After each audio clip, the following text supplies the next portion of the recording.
Isang magandang hapon sa ating lahat. Siyang tunay nga na unti-unti na natin nararamdaman ang nalalapit na Kapaskuhan. Marami man tayong kinaharap ng mga problema ay patuloy pa rin tayo pumapanday upang makapagbigay ng dekalidad at edukasyon sa ating mga mag-aaral. At upang simulan ng ating programa, inananyahan namin ang lahat na makiisa sa makabayan song at panalangin hatid ng Teatro'y Museo.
Okay po, pasensya na nagkakaroon.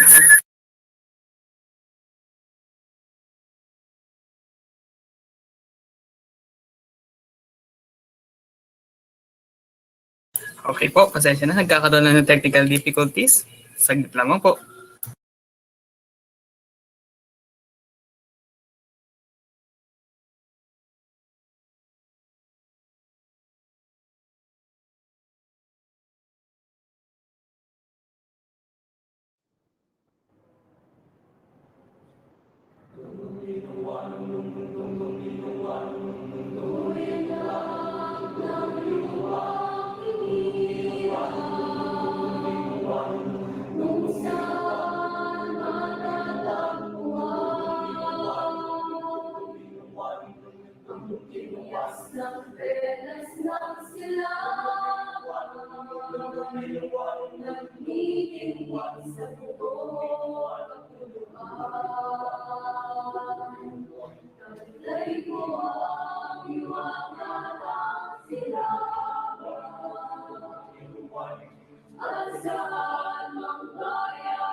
Learn to reach out and open your heart.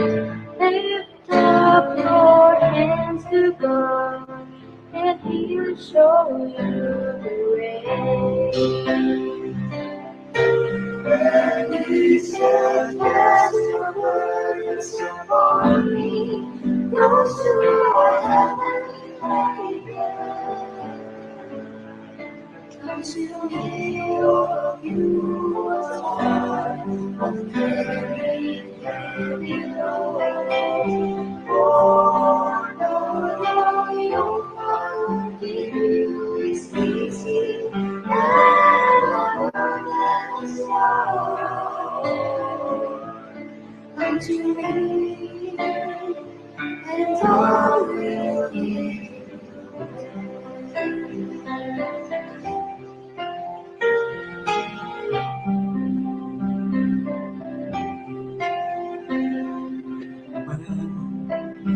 Feel the world is tumbling down on you.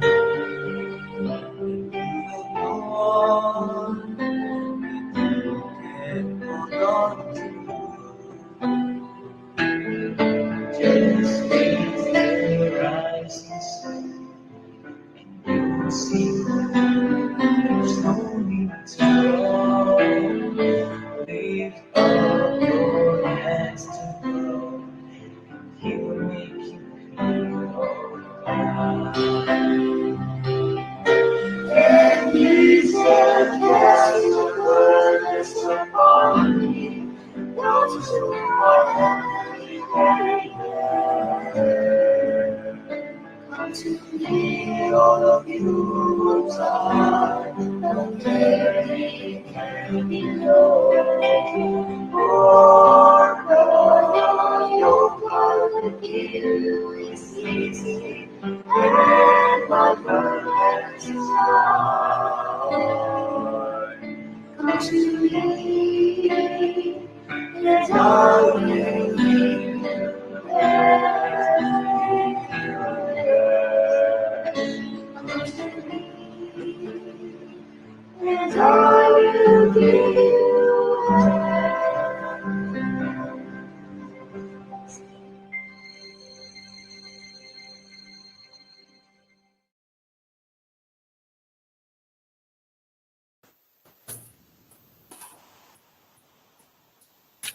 Muli, isang magandang araw po sa ating lahat. Ayan, kinukuha na ako ng liwanag noon. Lakas kasi ng liwanag sa likuran ko.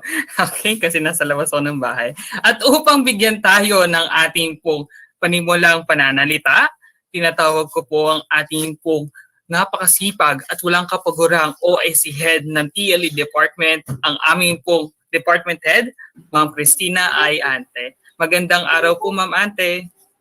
Ayan, magandang hapon Sir Dennis and to the rest of the participants. So Paskong Pasko na yung aking background. Ay na kasi nag-enjoy ako sa music ng Kapaskuhan.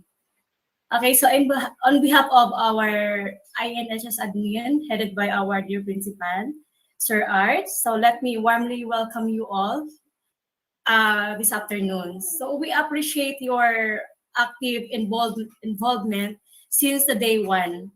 And thank you for sparing your valuable time for this training. So we know that most of you here are still new in the new normal setup of education and still coping up with the changes. So we are grateful that our school admin initiated this training. So sa pamumuno ni Sir Dennis Gumbo para sa ating mga newly hired teachers. So we will make sure that you will gain useful knowledge and new ideas which you can apply in teaching and learning process. For sure, with the experiences and expertise of our speakers for today, Mr. Dennis Vidar and Mr. Michael Green, Michael Galestre. So for sure, you will learn a lot in this training, and the time you spared will not be wasted. So it's time to empty our cup in order to learn. So once again, thank you and good afternoon, everyone.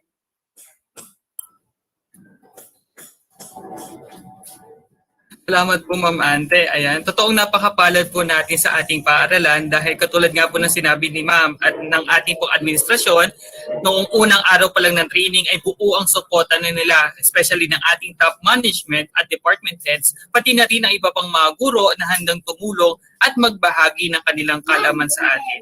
At isa na nga rito, si Ma'am Patricia Saria na kung saan ay nagbahagi ng kanilang kaalaman sa Google Classroom, at Ma'am Caroline Rose Camet patungkol naman sa Microsoft Teams na kung saan ay tinalakay nila ang mga features at iba't iba pa pong mga bagay upang magamit natin sa ating online distance learning. At sa hapong pong ito ay napakabuti po ng pagkakataon na makasama naman natin ang mga guro na may tuturing nating dalubhasa sa larangan ng paggawa ng mga lesson exemplar at iba pa po mga LEs na magagamit po natin sa ating pong mga COT. At hindi ko na po patatagalin pa ang ating pong session na ito. Tinatawag po natin ang Teacher 3 mula po sa English Department, ang isa po sa mga eksperto sa paggawa po ng ating pong mga exemplar, last, weekly home learning plan at mga self-learning modules. Muli, may isang masaghabong makpalakpakan po kay Mr. Dennis M. Vidar. Katukayo, sir. Magandang hapon po. Hello po. Good afternoon, Ma'am Ante. Hello po. Sir DJ. Afternoon, sir. Hello po. Okay, ayan. Medyo nakaka-pressure yung yung mga sinabi ni Ma'am Ante on my part na the admin is hope the session would be fruitful for the participants, no, yung mga new knowledge sana kayong makuha. So sana let's keep our fingers crossed on that. Sana ay totoong may matutunan kayo. Ayun. Okay. So good na lang sa atin. But anyway, hello po. Pasok ko, meron akong nakitang pangalan na napaka-familiar sa aking isipan. Si Miss Mary Kathleen Alido. Hello, Miss Mary Kathleen. Hello, sir. Yes, sir. Naging estudyante kita, di ba? Yes, sir. Second year po. Year. Hello po. Hello. What do you mean second year? Second year, high school, sir. Imus National po. Year 2014, I think, sir. 2014, 2015. Okay. I know po. Ano pala, Grade sir? 10. Hindi pala. Fourth Hindi po, year. sir. Hindi po, sir. Ano na? 2013 pala ako batch po, graduate. Oh, yeah, oo, parang ganon. Parang second year of teaching ko yun eh. Parang ganon. Okay. So, basta parang ikaw yung class president. Yes, sir. Oo. Okay. So, singkiting babae. All right. So, nice to you here as new member of the family. So, welcome to the Elite Circle. Elite Circle talaga. Thank you. All right. Sir. Okay, so ayun. So ayun, sabi nga ni Sir DJ, no, the session has something to do with parang yung naka-assign sa akin is on preparing some materials, yung mga materials na ginagamit natin sa pagtuturo. Kung dati, no, we're using lesson plan, mga ganong mga terms. Parang ngayon, instead of lesson plan, iba na yung term, it's lesson exemplar.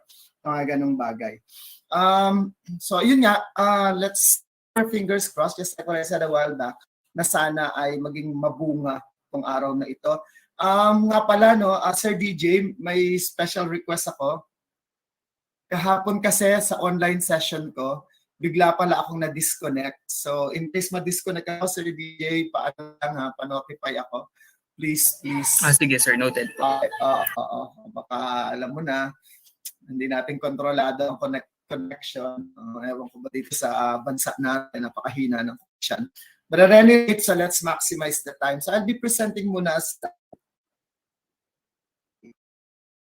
lang po.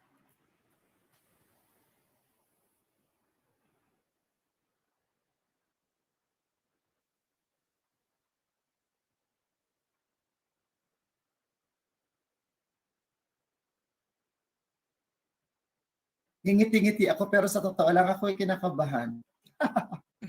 Okay, so I hope you guys like sharing. It says here, there. Ayan. You see it? It's hybrid approach. Yes sir. Okay, I'll be changing the slide. Okay po. Nag-change yung slide ko. Nasa first page sir, yung hybrid approach po. So hindi siya... Hindi po siya nalipat sir. Okay. Lang, saglit lang. Okay, saglit. Let's try this.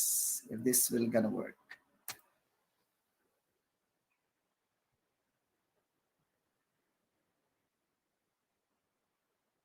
Okay po. So, nakikita na po yung slide ko. It's hybrid approach, blah, blah, blah. Okay po. Sir, ang nakikita po namin as of the moment ay yung profile niya lang, sir. Sorry. Presentation, sir. Okay. Sige lang, sir, ha? Let's do it again. Okay, sige.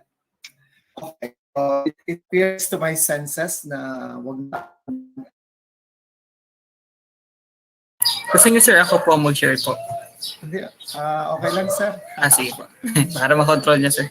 Okay, so. Ayan. Okay, how about that? Ayan. Okay na po, sir. Wala Ayan, sir. tayo. Ayan, Papa-full screen na lang po. Ayan. Tapos, okay lang ba ganyan? Nag-change ako ng slide, okay lang? Okay lang ganyan, sir? Ma-presenters view po ba, sir? Presentations view po. Para slideshow rather. Para full screen po. Teka lang ha. Kasi pagka pinull screen ko, pag change slide ako, kita niyo yung change slide ko? It says disclaimer. Nawala siya, sir. Okay. Ayan. Nagkapa-problema yung aking slide. Wala na yata. Okay lang ba isang pisa? Wala. Okay lang? Ay, sorry po. Choppy lang, sir. Sorry. Sir,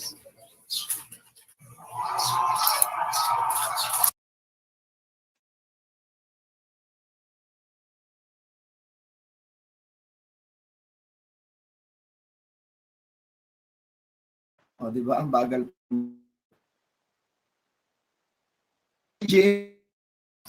Medyo naglalag ka po, sir.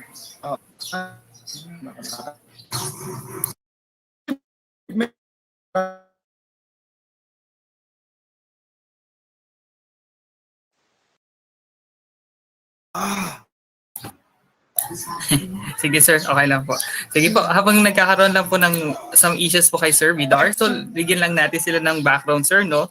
So yung magiging discussion kasi ni Sir ay yung mga ginagamit po nating mga materials at kailangan po natin yun ipasa for us na meron po tayong mga documents na ma-compile po para din po sa ating po mga IPCRF and the MOBs. Ayan. At the same time po, yung iba pong mga i-discuss po dito ni Sir ay yung mga ibinibigay din po natin sa ating po mga learners upang sa gayon ay ma-cope up po nila yung ating po mga modular distance learning and also the online distance learning. At the same time, i-discuss din po pala ni na sir kung paano po ba o ano po ba talaga yung pinakalaman ng kabuuan po ng mga modules na nakikita natin. Siyempre, yung iba sa atin, siguro pamilyar, pero yung iba sa atin parang naninibago. Ano ba yung mga nakikita namin doon sa part na yon? So ngayon po, madidiscuss po yon ni sir together po nung ano po ba o saan po ba nanggaling yung ideya po ng ating mga self-learning modules.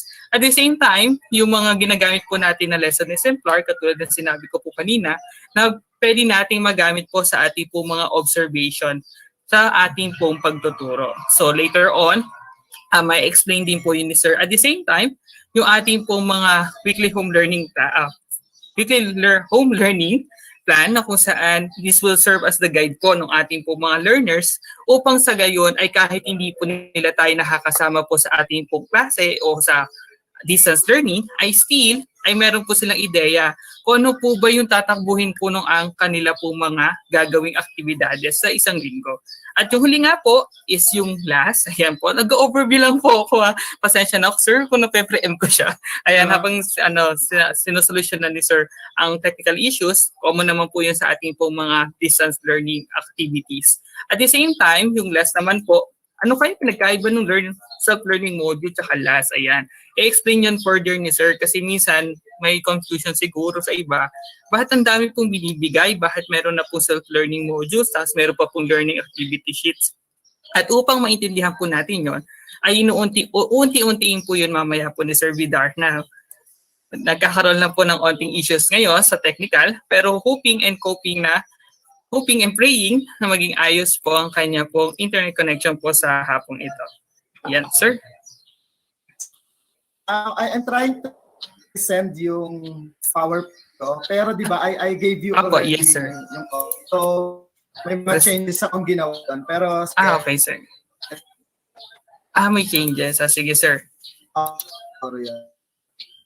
So while Sir DJ is presenting, no, bigay ko na yung overview. So again, my topic is how these letters would work. I know for a fact, dito sa DepEd, napansin ninyo, parang lahat ng bagay ay nilalagyan natin ng acronyms and initials. So we are fond of acronyms and initialisms. So yun nga, nabanggit ni Sir DJ, we'll be focusing on SLM, LE, weekly home learning plan or the WHLP, and then the last. Okay, so and then how we'll try to make these letters right. Sige lang po Sir DJ, nandun na po ako sa pang-tatlong slide.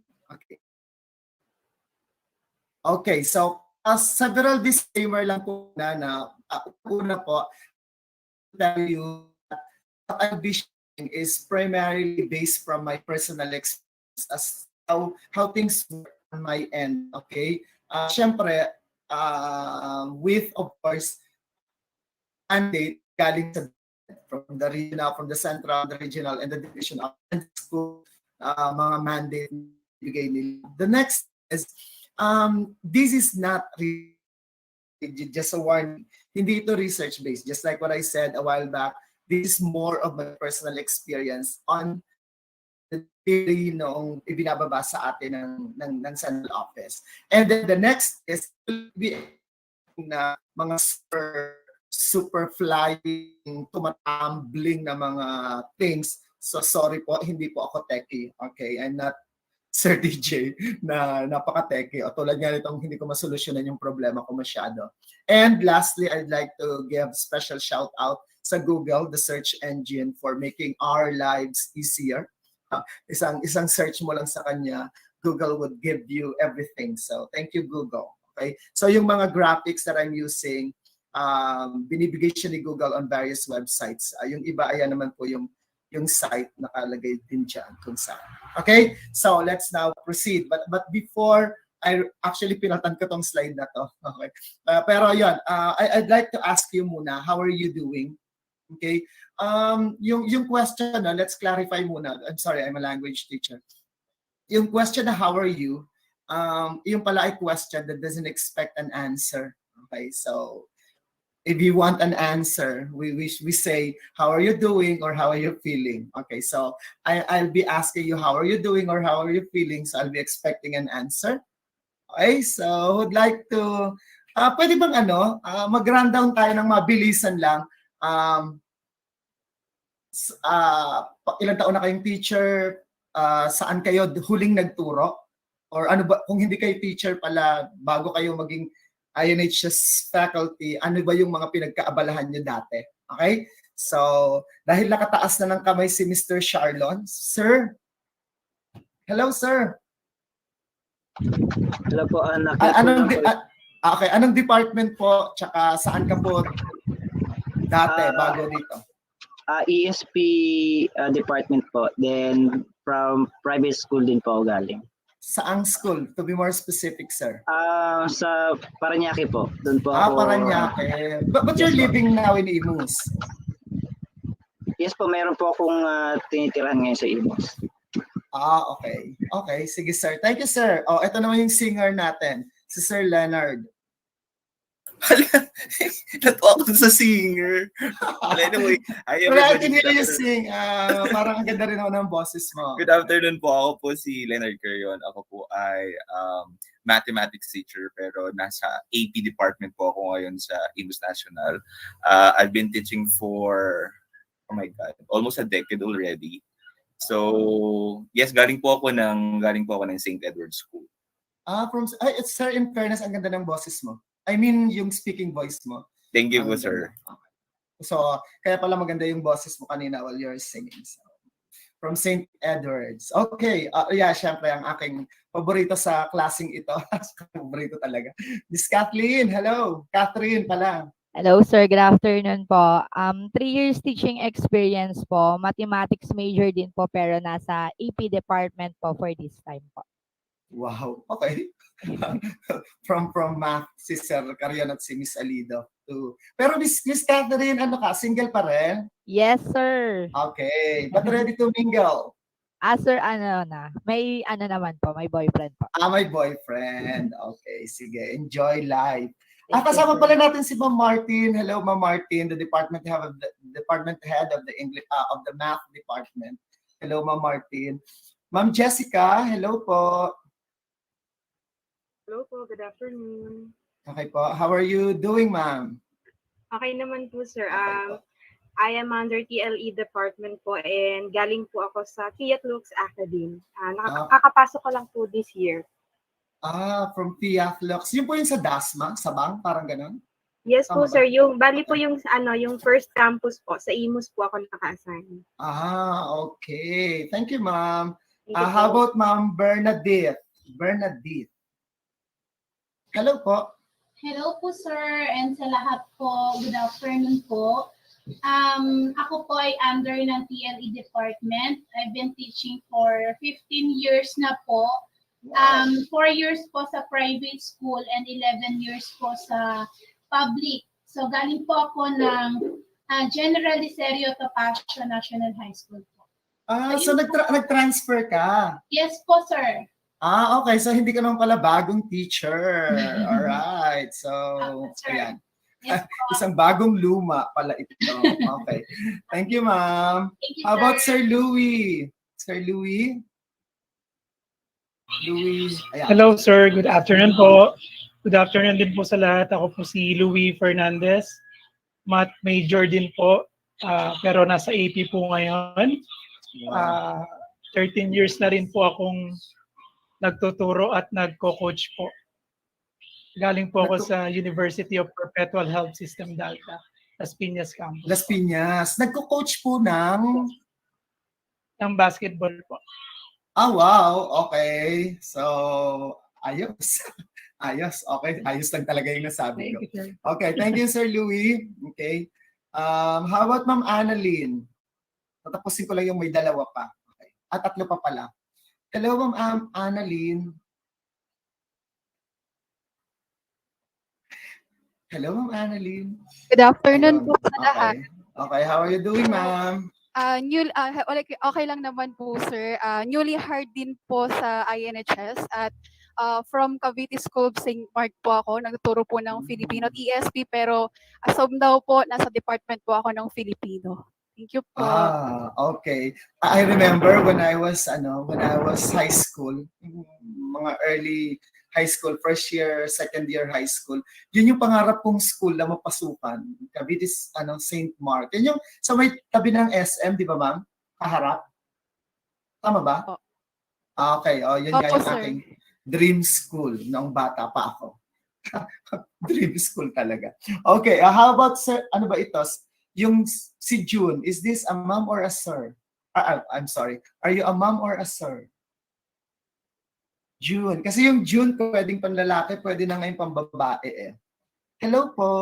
Hello, June. Hello po, good afternoon po, sir. Actually, Ay, sir, okay. Mabel po. Mabel Ganuelas po. Okay. Sino po yung June? Ay, yung, kasi nagdalawa po ako ng, okay. Sorry po. Sa iyo rin account pala po. yung account. Okay. Opo. Sige, ma'am. Good afternoon Okay. po. Ako po si Mabel Ganuelas. For Okay. 3 years po akong nagturo sa private school sa St. John Fisher School dito sa Okay. malapit po sa amin. Sa dito buhay sa na Bacoor. tubig. Parang buhay na tubig yun, ma'am. Opo, Tama ba? Okay. isa pa po sa branch namin po. Okay. Dati pong, ang tinuturo ko po doon ay TLE, and ngayon po ay nasa AP department po ako. Okay. Okay. Meron pa po ako ditong isa. Ito, kanamit ko na to the other day. Si Sir Daniel. Hi, Sir Daniel. Hello sir, good afternoon po. Good afternoon po. 2 years teaching experience po sa English, tapos English department din po. Saan ka, Sir, dati? Sa Southwood School of Cavite po. Along Alapan po. Okay. Okay. So, parang yung strip doon sa may atin. I mean, ang Bukandala, di ba? Ang Opo. school natin. Okay. So, ayun, meron pang 15 others dito na sa monitor, pero okay, hindi ko na po kayo tatawagin. No? But on top of everything, thank you doon sa mga nagsalita. No? I hope that everybody's well, everybody's fine. Okay naman tayo, no? Despite, these crazy things happening right now. No? Okay, I hope and I wish you all well. Okay, so sir, let's get it on. Okay, so ayun, so iba-iba yung mga breed natin. No? Okay, sir. Sir, pa-change na po. Okay, so bago po talaga ako, dami kong pasakalye, no? This is my third pasakalye. I want you guys to listen muna dito kay Laika. Okay, ako'y fan ni Laika. So tingnan po natin tong video kung paano tataas yung ating grades. Okay. Well, yung video ni Laika is addressing it to the students, pero I guess mag-a-apply din siya sa atin bilang mga tagapakinig sa mga webinars, mga ganyan. So let's listen kay Laika. Tumaas ang grades mo? Gusto mo bang mas marami kang matandaan sa diniscuss ng teacher? Pag-usapan natin yan. This is Study Hacks Part 1. This is a mini-series I'm making to help you study smart and not just study hard. Now, pag-usapan natin ngayon ay simpleng tip lang. Lalo na kung kailangan nyo mag-memorize para sa klase na yon. Make sure that you write your own notes. And yes, I said write, hindi type. Bakit? Kasi ang scenario these days is that, lalo na kung may mga PowerPoint presentation yung kanilang mga teachers, ang mga estudyante magtatanong na lang kung pwede ba nila itong picturean o kaya pwede nilang hingin yung kopya ng presentation na yun sa kanilang flash drive. And ang nangyayari doon is, pag ginawa mo na yun at humingi ka ng permiso at pumayag ang teacher, yung iyong buong pagkatao ay marerelax sa buong duration ng inyong lecture. Sabihin mo na, hindi ko na kailangan makinig o hindi ko na to kailangan maintindihan kasi may notes naman may handouts naman, may slides naman na pwede kong aralin mamaya at hindi ka na makikinig talaga. Another thing na nakakatulong kung ipupwersa mo yung sarili mo na mag-notes is you will actually force yourself to revisit and digest yung mga natutunan mo sa araw na yon. So kung kunyari nagdi-discuss ang teacher, mas maganda na makinig ka, intindihin ito, tapos, using notes that you took down habang nag-lecture yung teacher, mixed with yung mga handouts at PowerPoint presentation kung ibibigay nila sa iyo yun, pag uwi mo ng bahay, gumawa ka pa ng sarili mong version ng lesson na yon. Bakit? Kasi kung meron ka sarili mong notes, sarili mong diagrams, kapag mag-e-exam na kayo, mas madali mo mai-imagine kung nasan banda sa notes mo yung tamang sagot. And I know some of you makaka-relate dito, lalo na kung may board exam kayo. Kaya nung ako nag-board exam, yung buong pader ng kwarto ko, filled siya with notes that I wrote myself, kahit pangit yung sulat ko.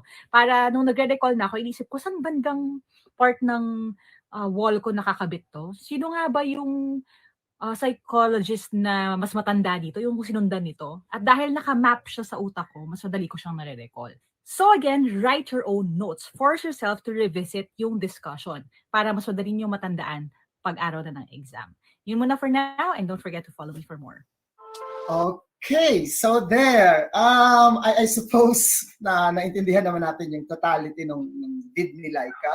Pero ang gusto ko lang sabihin dito is at times, it's not okay to ask for the slides, or it's not okay na picturean yung slide, or in our case, screenshot. May mga speakers like they don't allow that because of the claim like intellectual property rights, like that. So ayun, plus not to mention yung sinasabi ni Laika na at the moment na we assume na marirevisit mo naman yan sa YouTube, sa kung saan man, marerelax yung buong katawan mo, and then ignore mo na lang yung mga kaganapan, no? So there. So ayun yung ating, wala lang, paalala ko lang yun. Sana magamit ninyo rin. Alright, so let's get it on. So simula na talaga tayo. Okay, Sir DJ, yung pong slide ko. Okay, thank you. Ayan. Okay, so I'll be starting muna with my experience, no. Last year as journalism coach, we normally encounter yung COVID. Pero I remember when I was coaching yung mga batang Calabarzon, I was one of the coaches for Calabarzon Campus Journey. Na-encounter na namin yung sakit na ito as early as 2020 siya, di ba? 2019, parang mga December, November. Nasa dyaryo na siya, pero wala siyang pangalan. Sinasabi lang ito na isang misteryosong sakit sa China. Okay? And so, ayun, alam niyo naman yung kwento, no? And then January, February, late January, early February, napangalanan na siya na NCOV, ganyan-ganyan, tapos hanggang sa nag-declare ng lockdown, that was March. We were in Tugigaraw for the National Schools Press Conference. Kinancel lahat ng event, pinamadali kaming pinauwi, hanggang sa mayroon pang na-aksidente. One of the SPAs from Occidental Mindoro died. Kasi nga nagmamadali silang umuwi, hoping na makasakay sila ng barko papabalik sa Mindoro. So yun yung start ng lockdown, and then everything ay nag-turn 360 degree turn, at nag-iba na from face-to-face to different modalities. Okay, pero yun nga, next slide please, sir. Sabi nga nung ating secretary, education cannot wait. Okay, education must continue. Okay, so kaya dahil dito comes the birth. Actually, hindi naman to talaga first time, no, noong nagsimula ito. Hindi naman talaga, kasi nga may mga nagsisimula naman na talaga ng online sa atin, sa Pilipinas. So, hindi naman talaga ito biglang total bigla. Pero sa atin lang na expose talaga tayo sa face-to-face. It's something new for us. So because nga I'd say pinilit natin na ituloy ang edukasyon. So sir, kaya lumabas ang ang mga self-learning modules. Tapos, after na lumabas yung mga self-learning module, we have to come up with a lesson exemplar. And then, of course, comes the last. And then, syempre, we have to prepare for the weekly home learning plan. So, ano ba itong mga ito? Alright, let's start with the self-learning module. No? Ang self-learning modules, basically, is yung apat na yon ay interconnected. Okay? So, from the self-learning module, just like what I said a while back, you have to come up with an exemplar. Tapos, you have to come up, after preparing the exemplar, you have to come up with your weekly home learning plan, and then you'll be preparing the activity sheets. Alright, now, sa totoong buhay, hindi ka makakagawa ng weekly home learning plan kung wala kang exemplar or kung wala kang learning module. Okay? Kasi anyway, yung ano naman, pinoprovide na sa atin yung module. There are a set of people na nag-conceptualize, gumawa, naghirap para dito. So, ready na to para sa atin. So, ang gagawin na lang natin is to convert it or transcode it to lesson exemplar, and then after preparing the lesson exemplar, gagawin na natin yung weekly home learning plan, and then should there's a need, doon natin gagawin yung learning activity sheets. Okay? Now, let's have it one by one. Sige, sir. Okay. For yung konteksto ng self-learning module, okay, ito po ay naka-anchor sa MELC at saka sa BAW. Sabi ko nga kanina sa inyo, no, tayo sa DepEd, ano tayo yung personal term ko lang, panatiko tayo ng acronym and initialism. So parang ang daming mga kung ano-anong mga dapat mong i-memorize. Ako minsan, sa totoo lang po, though I'm part of the docu team with Sir DJ, minsan parang pag pinag-uusapan ng mga letters, hindi ko na rin nawiwindang na ano ba mga ibig sabihin yung mga iyan. So, yun, sa mga bago sa DepEd, yung mga from private to public, okay? So, welcome to the world of acronyms and initialisms. Okay, so going back, again, yung self-learning module natin ay naka-anchor siya sa MELC.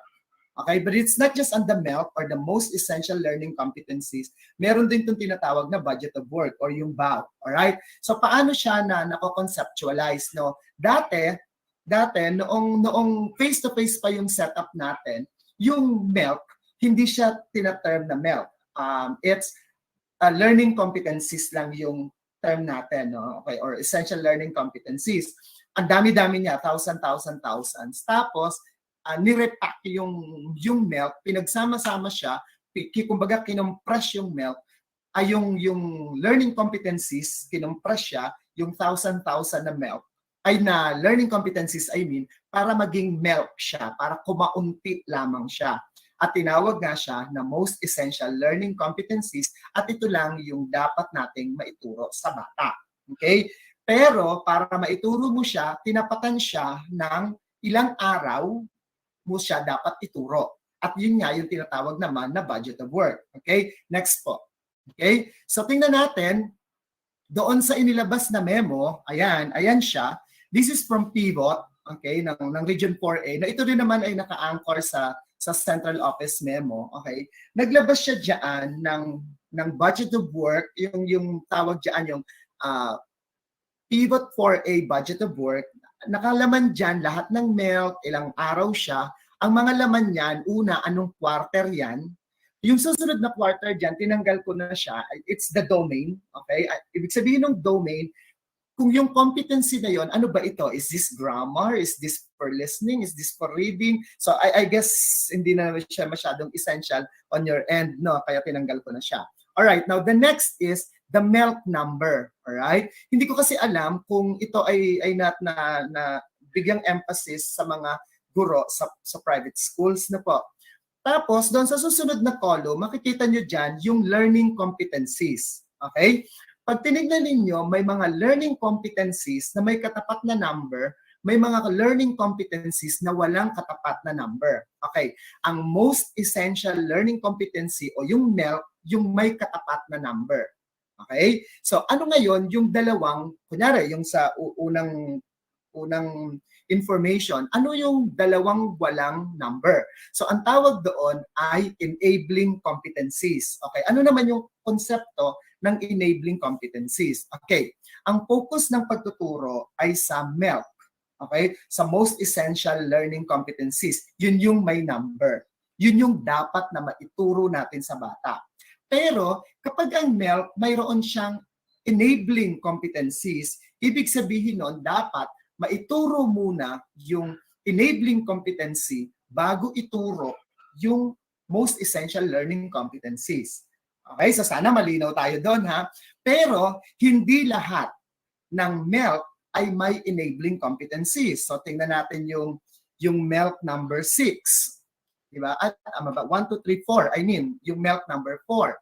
Diba? So si MELC 1, meron siyang isang enabling, si MELC 2, meron siyang isang enabling. Si MELC 3, meron siyang 3 enabling competencies. Pero si MELC 4, wala siyang enabling competencies. Okay? So, diretso yung pagtuturo, kumbaga. Ano po? And then, yung nasa pinakadulong column, yung mga number na yan yung budget of work na tinatawag.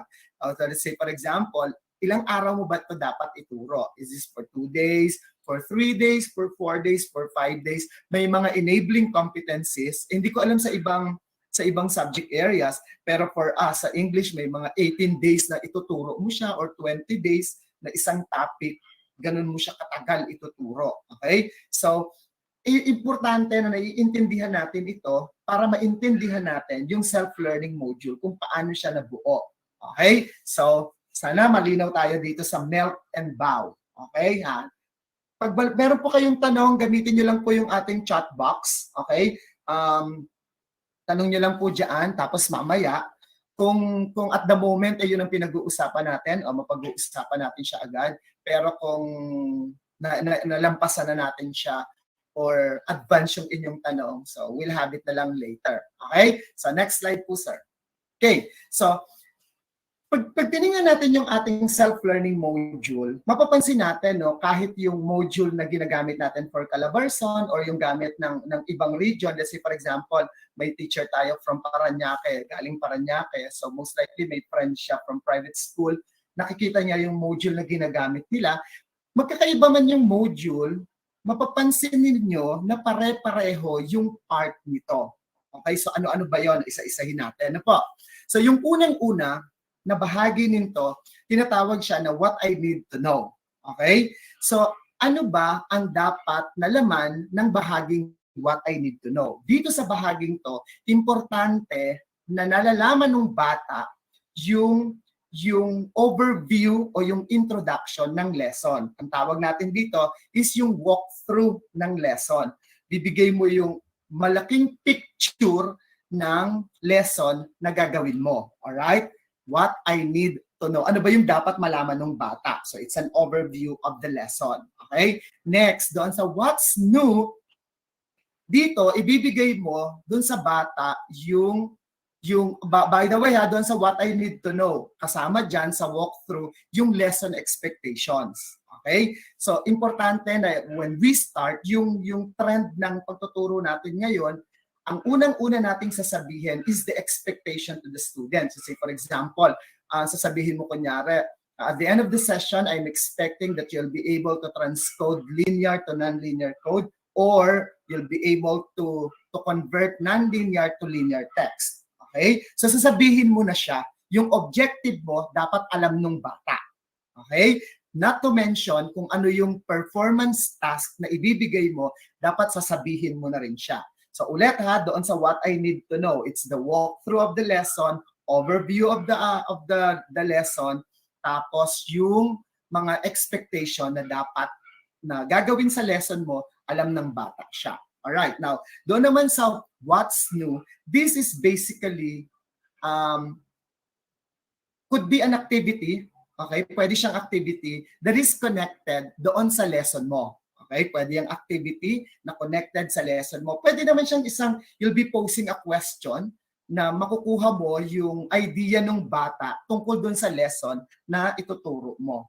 Okay? The next part is called charan. Okay, now what I know. All right. Dito naman sa what I know, you will now be coming up with testing schema. So ano ba yung testing schema? Aalamin mo dito sa what I know na bahagi yung kaalaman ng bata. Normally, nagbibigay tayo dyan ng quiz. Let's say 5-item quiz or 10-item quiz tungkol dun sa lesson na bibigay mo. In other words, pre-test. Okay? Pre-test yung what I need, what I know. Okay, next po. Okay. Now, ito naman yung what's in. 'Di ba? Nung tayo nag-aaral pa lamang, meron tayong term na tinatawag yung motivation, 'di ba? Yung motivation part. Ito yung parang motivation part. Okay? Yung what's in.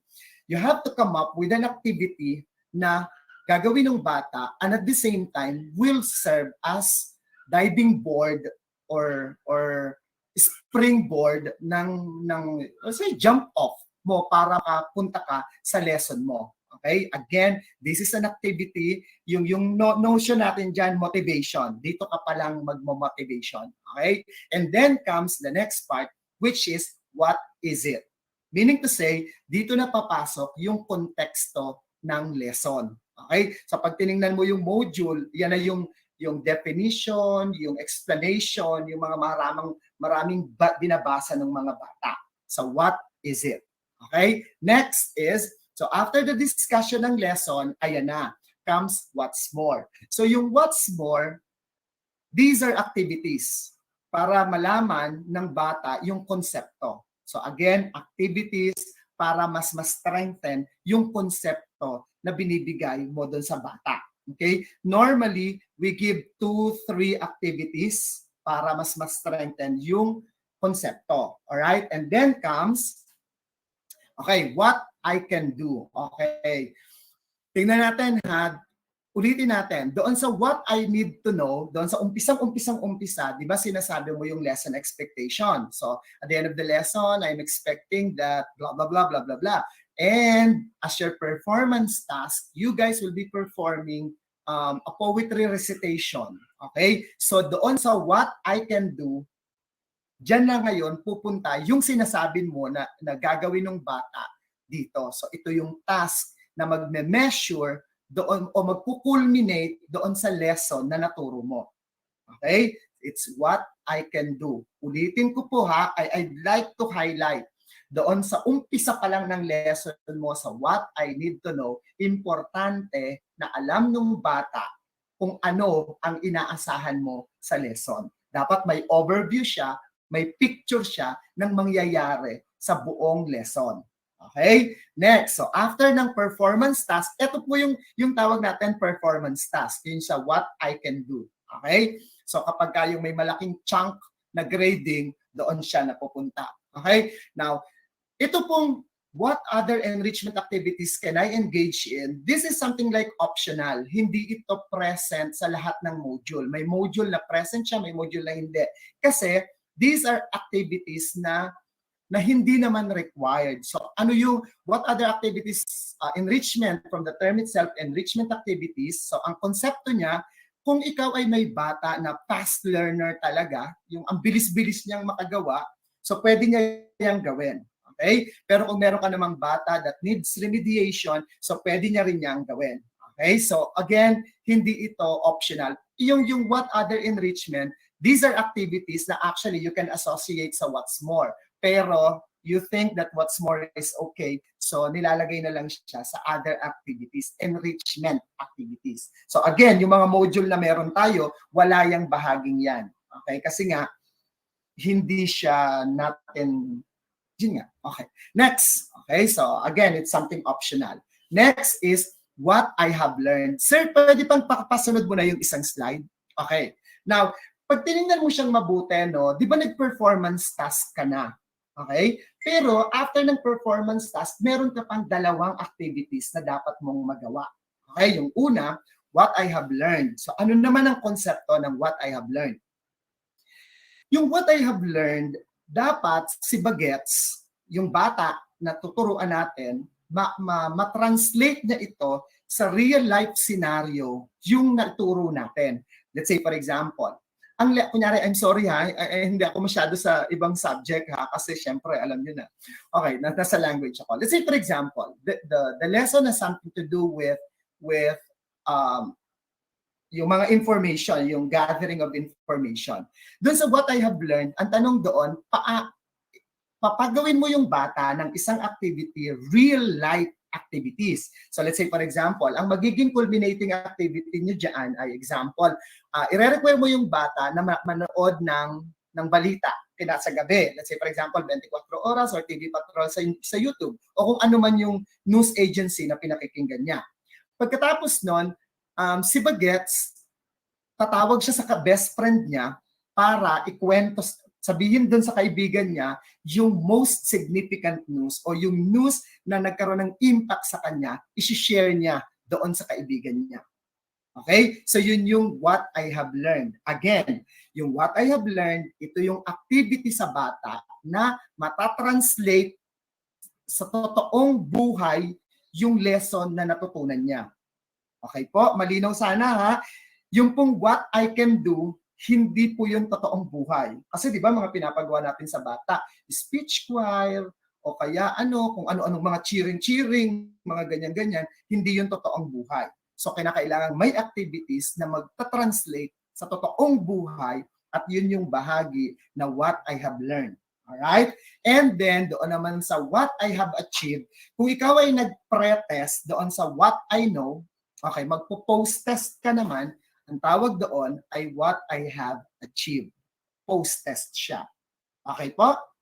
O pa-thumbs up naman po kung okay tayo or pa sa chat box natin kung okay tayo.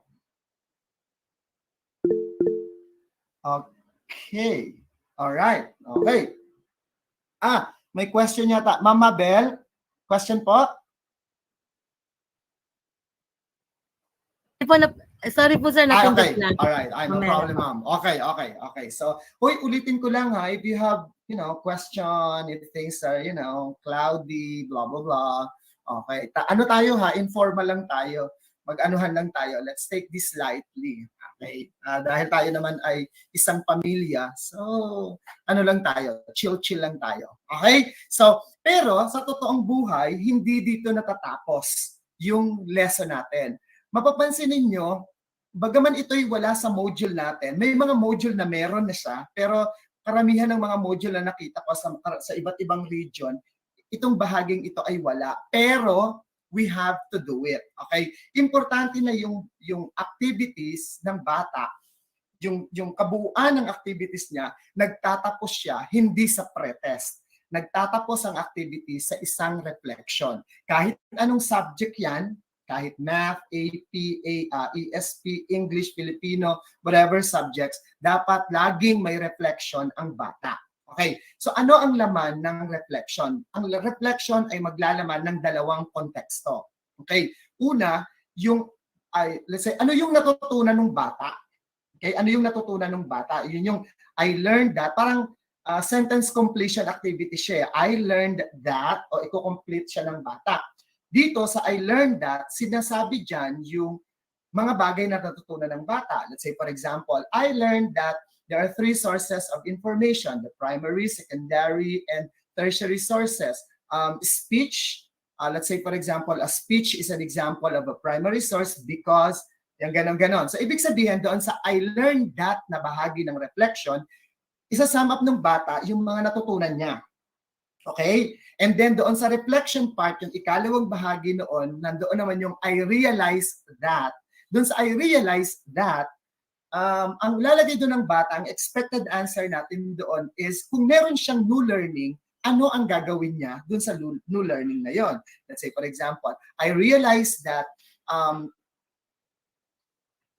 it is a must for all netizens and us to give or to spread correct information. And as netizen myself, I have to be aware of ganon and avoid fake news. Parang ganon siya. So again, I learned that, yung natutunan niya. I realized that, ito yung ano ang gagawin niya doon sa natutunan niya.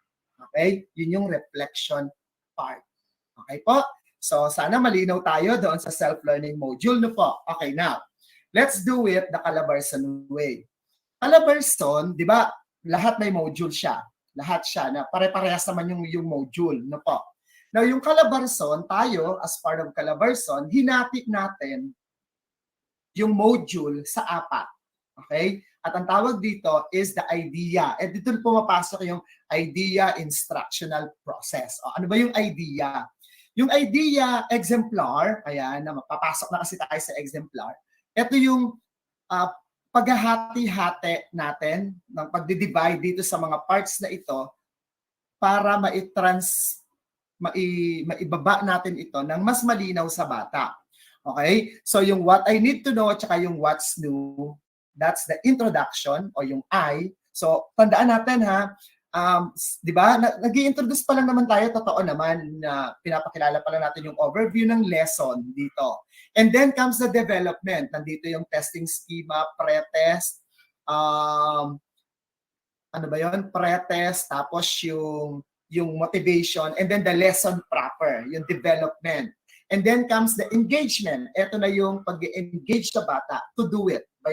Yung sila lang yon. So, what's more, yung performance task, yung what I can do, and then kung merong enrichment activities. And then the assimilation, ayun na yung assimilation, ito na yung testing, kung natutunan ba talaga nila ito. So, gagawin nila ito sa totoong buhay. So, yung what I have learned, tapos magpe-pretest sila. Okay? So, ayun siya, idea, introduction, development, engagement, and assimilation. Okay po? Okay tayo, mga kapatid? Okay po, ha? Okay, now, I hope walang masyadong, sana malinaw na po. Okay, next po. Next po, sir. Alright, now, punta naman tayo dito sa next part, which is the lesson exemplar or preparation na. Sabi ko nga, dahil we follow the idea exemplar, okay, so papasok na tayo sa exemplar making. Sa idea exemplar natin, yung template, na-provide yung template. May mga information doon na kinakailangan mong mailagay at yun din naman ay na-provide na rin yon ng central office, ng division office, ng regional offices. Ito siya. So kailangan mong malaman doon yung content standard, yung performance standard, syempre yung mga MELC at saka yung enabling competencies. So importante yon. So yan naman ay na-publish na siya. So maaari niyang mahanap sa mga iba-ibang websites that has something to do with the DepEd natin. Okay, next po, sir. Okay, now I'll be showing you now an example of a lesson exemplar. Okay, so ito po siya. Okay. Sir, papresent po muna ako, sir. Okay, for me to show the sample lesson exemplar. Okay. Ayan. Okay po ba? Sana nakikita nyo. Sana nag-work this time. Yes po, sir. Kita na po. Okay. Yes, sir. Alright. So, this is in Word file. Okay. So, again, naka-template ang ating lesson exemplar. So, nakaganyan na yung format.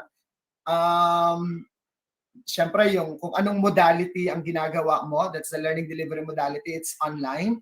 Yung pangalan mo, kung anong kailan ito, ilang araw itong ituturo na nakadepende dun sa BAW. Tapos, yung objective, okay, yung objective, ikaw ang gagawa noon. O syempre, ikaw ang gagawa noon. Ano ba yung objective mo? Okay?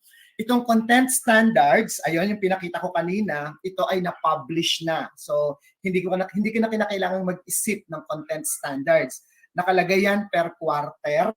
Okay? Maaari mong makuha ang content standards tsaka yung performance standards kung nahihirapan kang ma-search ito. I'm pretty sure yung head mo o yung key teacher mo, meron niyang kopya ng mga ganyan. Okay? Yung content standard and the performance standard. Normally, dito sa performance standard, dyan natin tinatranslate o kinukuha yung activity para doon sa ating performance task o doon sa what I can do part. Alright? And then, of course, your most essential learning competencies, that is labeled letter C. And then, should there be an enabling competencies, so ilalagay mo dyan yung enabling competency. Pero in this case, yung MELC 1 sa English quarter 1, grade 10, wala siyang enabling competencies. Okay? So, wala siya. And then comes the topic o yung content per se. So, it's understanding information from various texts. And then the references, yung mga ginamit mo, the list of learning resources na kung meron kang ibang pinagkunan. Alright? Now, we'll now proceed doon sa procedure. Okay. Doon sa procedure natin, again, i-divide mo siya according to idea exemplar. So in this case, we'll have there the introduction. You start with what I need to know. Again, you present here the walkthrough of the lesson. Okay? Sana nakikita ninyo ha. If you need a copy of this, I'm pretty sure naman meron kayo yan sa iba't ibang department. No? Okay. So andyan makikita mo dyan yung learning objectives. Okay? Will also be introduced. Okay, so importante siya. Ito na yung what's new. Okay, so ako gumawa ako ng isang learning task para ma-present ko yung overview ng lesson. Alright? And then the development. Okay, nakalagay na lang dyan, learning task 2. Okay, so ano siya, pre-test. Okay? And then, yung jump off ko o yung springboard o yung motivation ko, eto siya. Gumamit ako ng editorial cartoon para i-present yung source of information. Okay? And then comes the discussion, what is it? Ayan na, nag-discuss ako dyan. Okay? And then, the letter C, which is engagement or tapos na tayo sa development, engagement na. Ito na yung mga activities ng mga bata. So as you can see here, dalawa lang yung aking activities doon sa what's more. And then what I can do.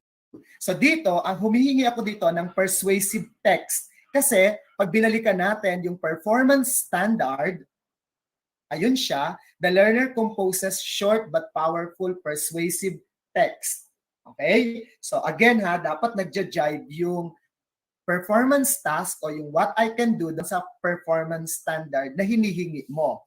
Okay? And then sa assimilation, so there's the assimilation, and then what I have achieved, the reflection part, and then yan, yung mga signatories. So ikaw, kunyari, nung ginawa ko kasi to, ayan, teacher 1, okay? So there, okay?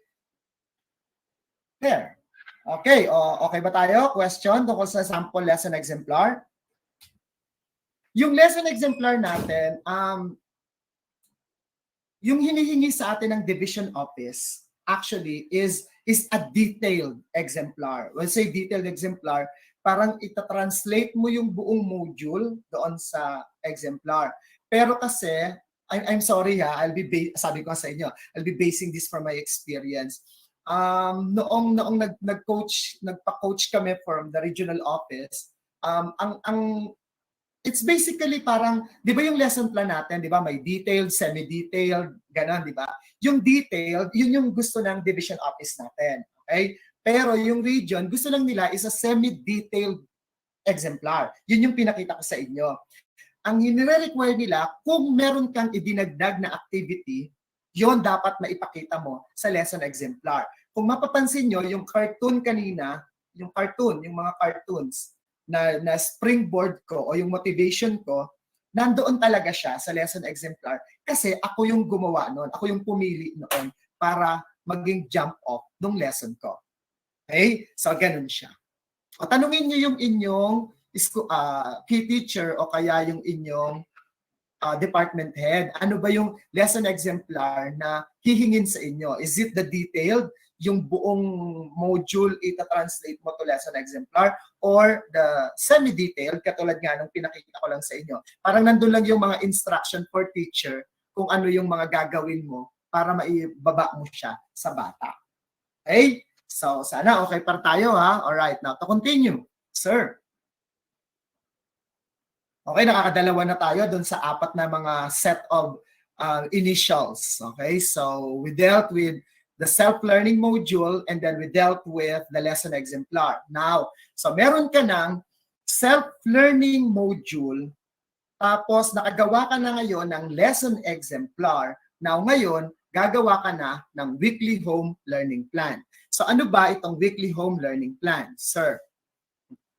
Ayan, okay. So wala na yung mga ano ko.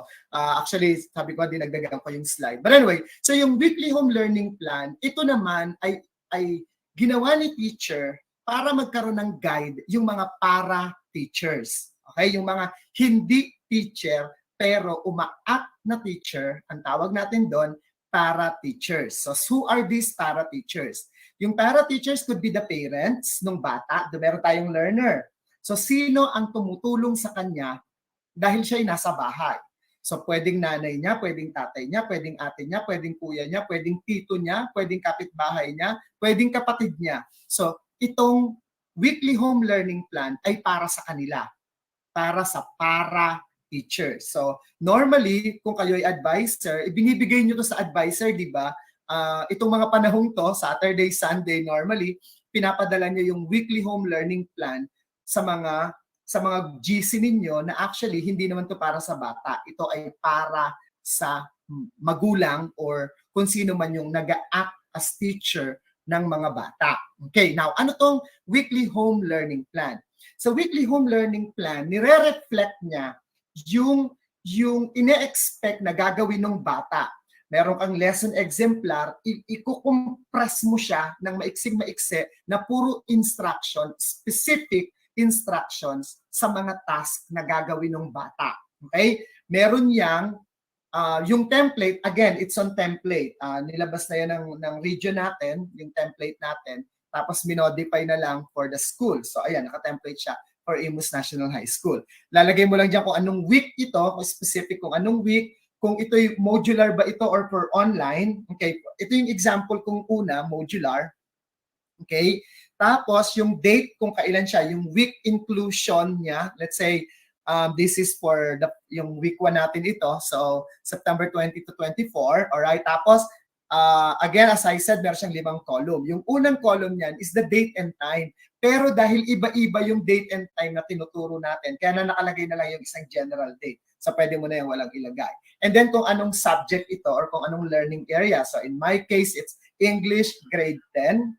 And then the learning competencies, yung MELC lang ito. So yung MELC lang siya, ulitin ko.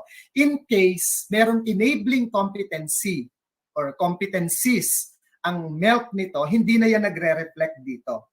Ang nire-reflect lang dyan ay yung MELC or yung Most Essential Learning Competencies. Again, yun yung may number sa tapat. Okay? And then, doon sa learning task, eto na yung sunod-sunod na gagawin niya. So halimbawa, nakalagay dyan, the learners will read the introduction part. Okay? So, tapos the learner will answer learning task 1 and 2. The learners will read the concept of linear and non-linear text. The learners will answer task 3, 4, and 5. Okay? So, as in, ano lang siya, naka-summarize lang siya kung ano yung expected task ng bata. Again, para teachers, para maalaman niya kung ano lang yung mga dapat ginagawa natin. Kasi, di ba yung module natin, hindi naman siya required gawin ng lahat ng bata. Pero ikaw, bilang teacher, you have the authority to choose kung alin lang yung gagawin ng bata. Yung tingin mo, pwede namang wala na yung task 8 o wag mo nang pasagutan. So dito, magre-reflect na hindi yun sasagutan yung task 8. Okay? Wala na yung task 8. Parang ganun siya. Okay? And then yung pinakahuling column niyan is the mode of delivery. Basically, mode of delivery, paano makukuha ng bata yung mga instructions mo at paano maibabalik ng bata sa iyo yung output niya. Okay? Mode of delivery. Let's say, for example, for modular, meron tayong dicer. Yung mga riders natin, di ba? So sila yung nagdi-deliver ng module o kaya pwedeng i-pick up ng parents yung kopya. Tapos, paano to babalik sa iyo? Pwedeng isa-send nila via messenger or pwede namang i-drop nila sa school. So nagre-reflect yan doon sa mode of delivery. Okay? Now, let's have the online, sir. Okay?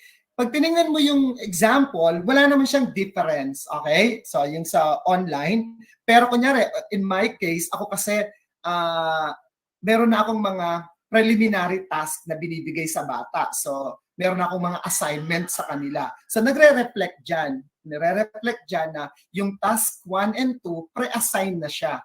Okay? So, para pag nagharap kami sa online session namin, so, ina-expect ko, bilang teacher, nagawa na nila yon kasi nga pre-assign. So naka-reflect na yun dyan.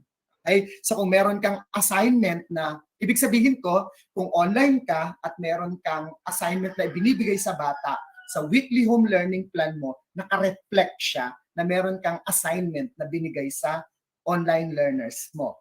Okay? So basically, ganun lang din siya. Katulad nung sa modular weekly home learning plan. So yung column-column na yan, ganun lang din siya. Kaya lang yung task, yung learning task, most likely magkakaiba siya.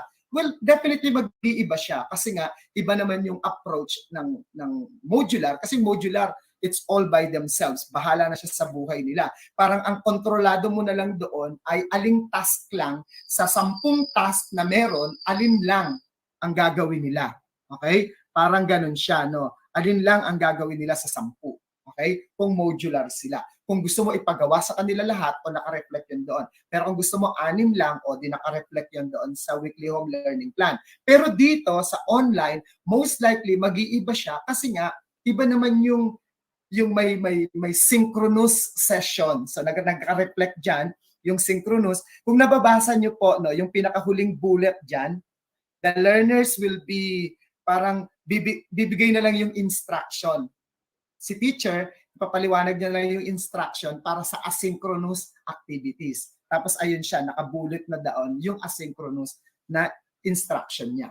Okay? So ganun yung pinagkaiba ng weekly home learning plan for modular at saka weekly home learning plan para sa online. Hindi ito magkapareho. Okay? Dapat. Okay? O question? Wala? O pa-thumbs up naman. O pa-raise your hand kapag okay tayo.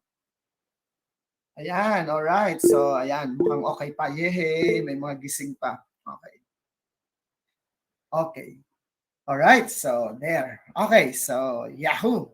Ulit pag may tanong, doon lang po sa chat box. Okay. Alright. Now, we'll now, ayun, yahoo! Okay. We'll now proceed sa pang-apat doon sa mga letters na naka-assign sa akin na kung meron na lamang akong 10 minutes. Michael, baka mag-overtime ako at mga 10 minutes na. Okay. Next is the learning activity sheets. Nako, Sir Dennis, no, sayang, meron akong slide para dito. But anyway, dahil hindi siya nagawa. Okay, sige sir, let's do it. The last. O ito,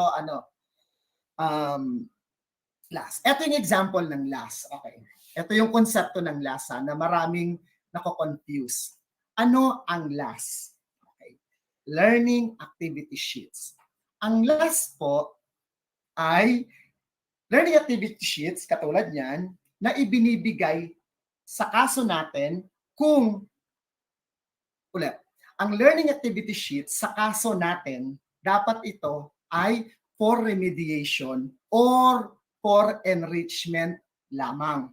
Okay? Meaning to say, sa week 1 pa lang, hindi ka dapat magbigay ng last. Sa week 1, hindi ka dapat magbigay ng last kasi dapat ang last, ibibigay mo siya kapag na-checkan mo na o na-assess mo na ang bata. Kapag si Bagets, you feel like sobrang talino na minanik lang yung feeling mo, ang hirap-hirap na task, chicken lang sa kanya, piece of cake lang sa kanya, bibigyan mo siya ng last. Okay? It's an additional activity for him or for her. Chinek mo yung output, napansin mo si Bagets, ang simple-simple ng gawain, palpak yung gawa niya, sad to say, hindi talaga siya, kahit anong gawin mo, hindi talaga siya makaagapay. So gagawa ka ng last na mas mababa pa ulit, yung parang basic pa ito, at ipapadala mo sa kanya. Last. Okay? Hindi ko masyadong nagigets yung konsepto ng ibang bata. Let's say, ngayong taon, ang daming bata humihingi nung last. Sabi ko, last, hindi pa nga ako nakakapag-check ng output. Bakit may last? Tapos ma-checkan ko na yung output nila, oh, you don't need last. Okay? So, ganon. Now, pero ang katotohanan, may mga subject area na walang module. Okay, bakit nga pala ang idea ng last muna ay remediation or enrichment? Kasi po, yung module natin ay naka-embed na doon ang activities. Yun yung what's more, di ba? What I can do. Kaya nga 'di ba last year kung natatandaan ninyo, ang dami-daming reklamo sa DepEd na tinambakan na ng activities ang bata. Kasi yung ibang teacher naman, Diyos ko dog, akala naman ng teacher na iba, siya lang yung teacher ng bata. So may 15 activities doon, pinasagutan naman lahat sa bata. So ganun siya, 'di ba? Tapos nagpadala pa ng mga kung ano-anong worksheet, may instruction pa sa Gmeet. So ang bata na burn out na siya, sumuko na siya, okay, umayaw na siya. O ang mga parent o nagreklamo na hindi na talaga kaya ng bata. Kaya nga po, ulit, yung module naka-embed na doon yung activities. Okay, naka-embed na siya. So basically, nasa iyo na lang kung kailangan mo pa ng last. You will decide on that. Okay? Hindi siya requirement, hindi siya mandatory. ikaw na lang yung magde-decide. Pero sabi ko nga, I know, let's say for example, hindi ko alam ngayong taon ha, kasi hindi pa kami nakikita ni Sir DJ face-to-face ngayong taon. Pero last year, napag-uusapan namin, yung PLE ay walang walang module. Sir DJ, tama ba? Yes po. May Oh, mga diba? iilang po mga learning specializations po na wala pa po. Nawala. Okay, so ayun. Kung wala kayong module, so walang activity, kinakailangan nyo talagang gumawa ng learning activity sheets. So yun yung papasok yung last, na talagang magpapadala kayo ng last. So hindi kinakailangan i-assess ang bata, kinakailangan mong mag-develop ng isang last na mag-cater sa needs ng bata kasi nga wala kayong module. Pero kung ang bata ay may module, again, naka-embed na part na ng module yung activity sheets. Okay, so yan, yung last. Now, another thing about last. Ako po bilang key teacher ng grade 10, no, I always advise my fellow teachers na wag silang gagawa ng activity sheets na sila lang sa sarili nila, tapos i-upload nila, ibibigay nila sa bata. Ang daming kaso last year, di ba, na kung ano-anong mga activity sheets na nag-viral sa social media. Dahil ito ay sariling gawa ni teacher, hindi sila sinagot ng DepEd. Kasi nga, si teacher ang naggawa noon. Let's say, for example, yung remember yung kay Coco Martin at saka kay Angel, yung ang taba-taba ni Angel dahil kain siya ng kain. Kung natatandaan niyo yun ay isang activity nung teacher doon sa health yun sa subject na health. Yung parang questionnaires ni teacher yon, activity sheet niya. Parang quiz, sort of quiz like that sa mga bata. So ang anong punto ang sinasabi ko? Ang ating pong division ay gumawa ng division-approved LAS. Okay? Kung kailangan nyo po ng LAS, mayroong may LAS bank na ginawa, I'm sure yung mga department heads ninyo, alam nila yun. Pwede kayong magpa-access noon kung kailangan nyo ng LAS. Kasi for example, yung PLE, dahil nga wala sila masyadong mga module, hindi ko alam kung meron na ngayon ha, pero I'm sure kailangan nyo ng LAS. So may bank po tayo ng LAS. Now, itong pinapakita ko sa inyo is an example of division-approved LAS. Itong bago nagsimula itong school year na ito, yun nga, with my head teacher, Ma'am Gina Belarma, tapos my fellows, Ma'am Lea Ordonez, ayun, we developed LAS. Okay? Ayun, ito yung mga example, yung mga pinapakita ko sa inyo. Division approved siya. So, okay lang siya ma-upload, okay siya maganon. Okay siya. Sir, pabalik po yung slide. Okay? Normally, ang division approved LAS natin, Sir DJ, pwedeng pakibalik sa isa lang. Okay? Ayan, okay. Ayan po yung itsura niyan. May logo ng division, ganyan. Tapos ganyan-ganyan yung itsura sa umpisang bahagi. Yan, it's division approved LAS. So, ulitin ko lang po ha, ang punto ko, hanggat maaari, huwag kayong gagawa ng sarili ninyo tapos i-upload ninyo. Kasi baka let's say for example, alam niyo na ang dami-daming grammar police, ang dami-daming mga parents na napakalino. Diyos ko Lord. Ayun, na pag nagkamali ka, ayun na, magba-viral ka na lang. And before you knew it, stress ka na sa mundong ito. Okay? So kaya, ayun, mag-ingat po tayo. Okay, so ingat po sa mga ina-upload natin. So yun yung gusto kong sabihin. No? Pag tayo lang yung gumawa, so mag-ingat po tayo doon. Na po. Okay, so ayan po, may mga division. Basta yun yung, alam ko yun yung ginawa ng lahat ng master teachers. Well, hindi po ako master teacher, pero nakigulo ako sa kanila para doon sa division LAS nga. Okay? It was announced, by the way, noong Saturday, bago nag-opening ng klase, in-announce siya ng ating division office. The division office came with a program na may LAS para sa lahat ng subject areas, sa lahat ng key stages. So, yun. So, pwede niyo po yung ma-access, pwede niyo siyang magamit. Okay? So, there. Learning activity sheets. Okay po? So, yun ang ating... And normally nga po pala, no, yung learning activity sheets natin na binibigay sa bata, it's basically 2 or 3 activities only. So, wag natin i-burden yung mga bata isipin natin na itong mga batang ito, hindi lang tayo ang teacher nila. Alam niyo ba, may I share lang sa inyo, no?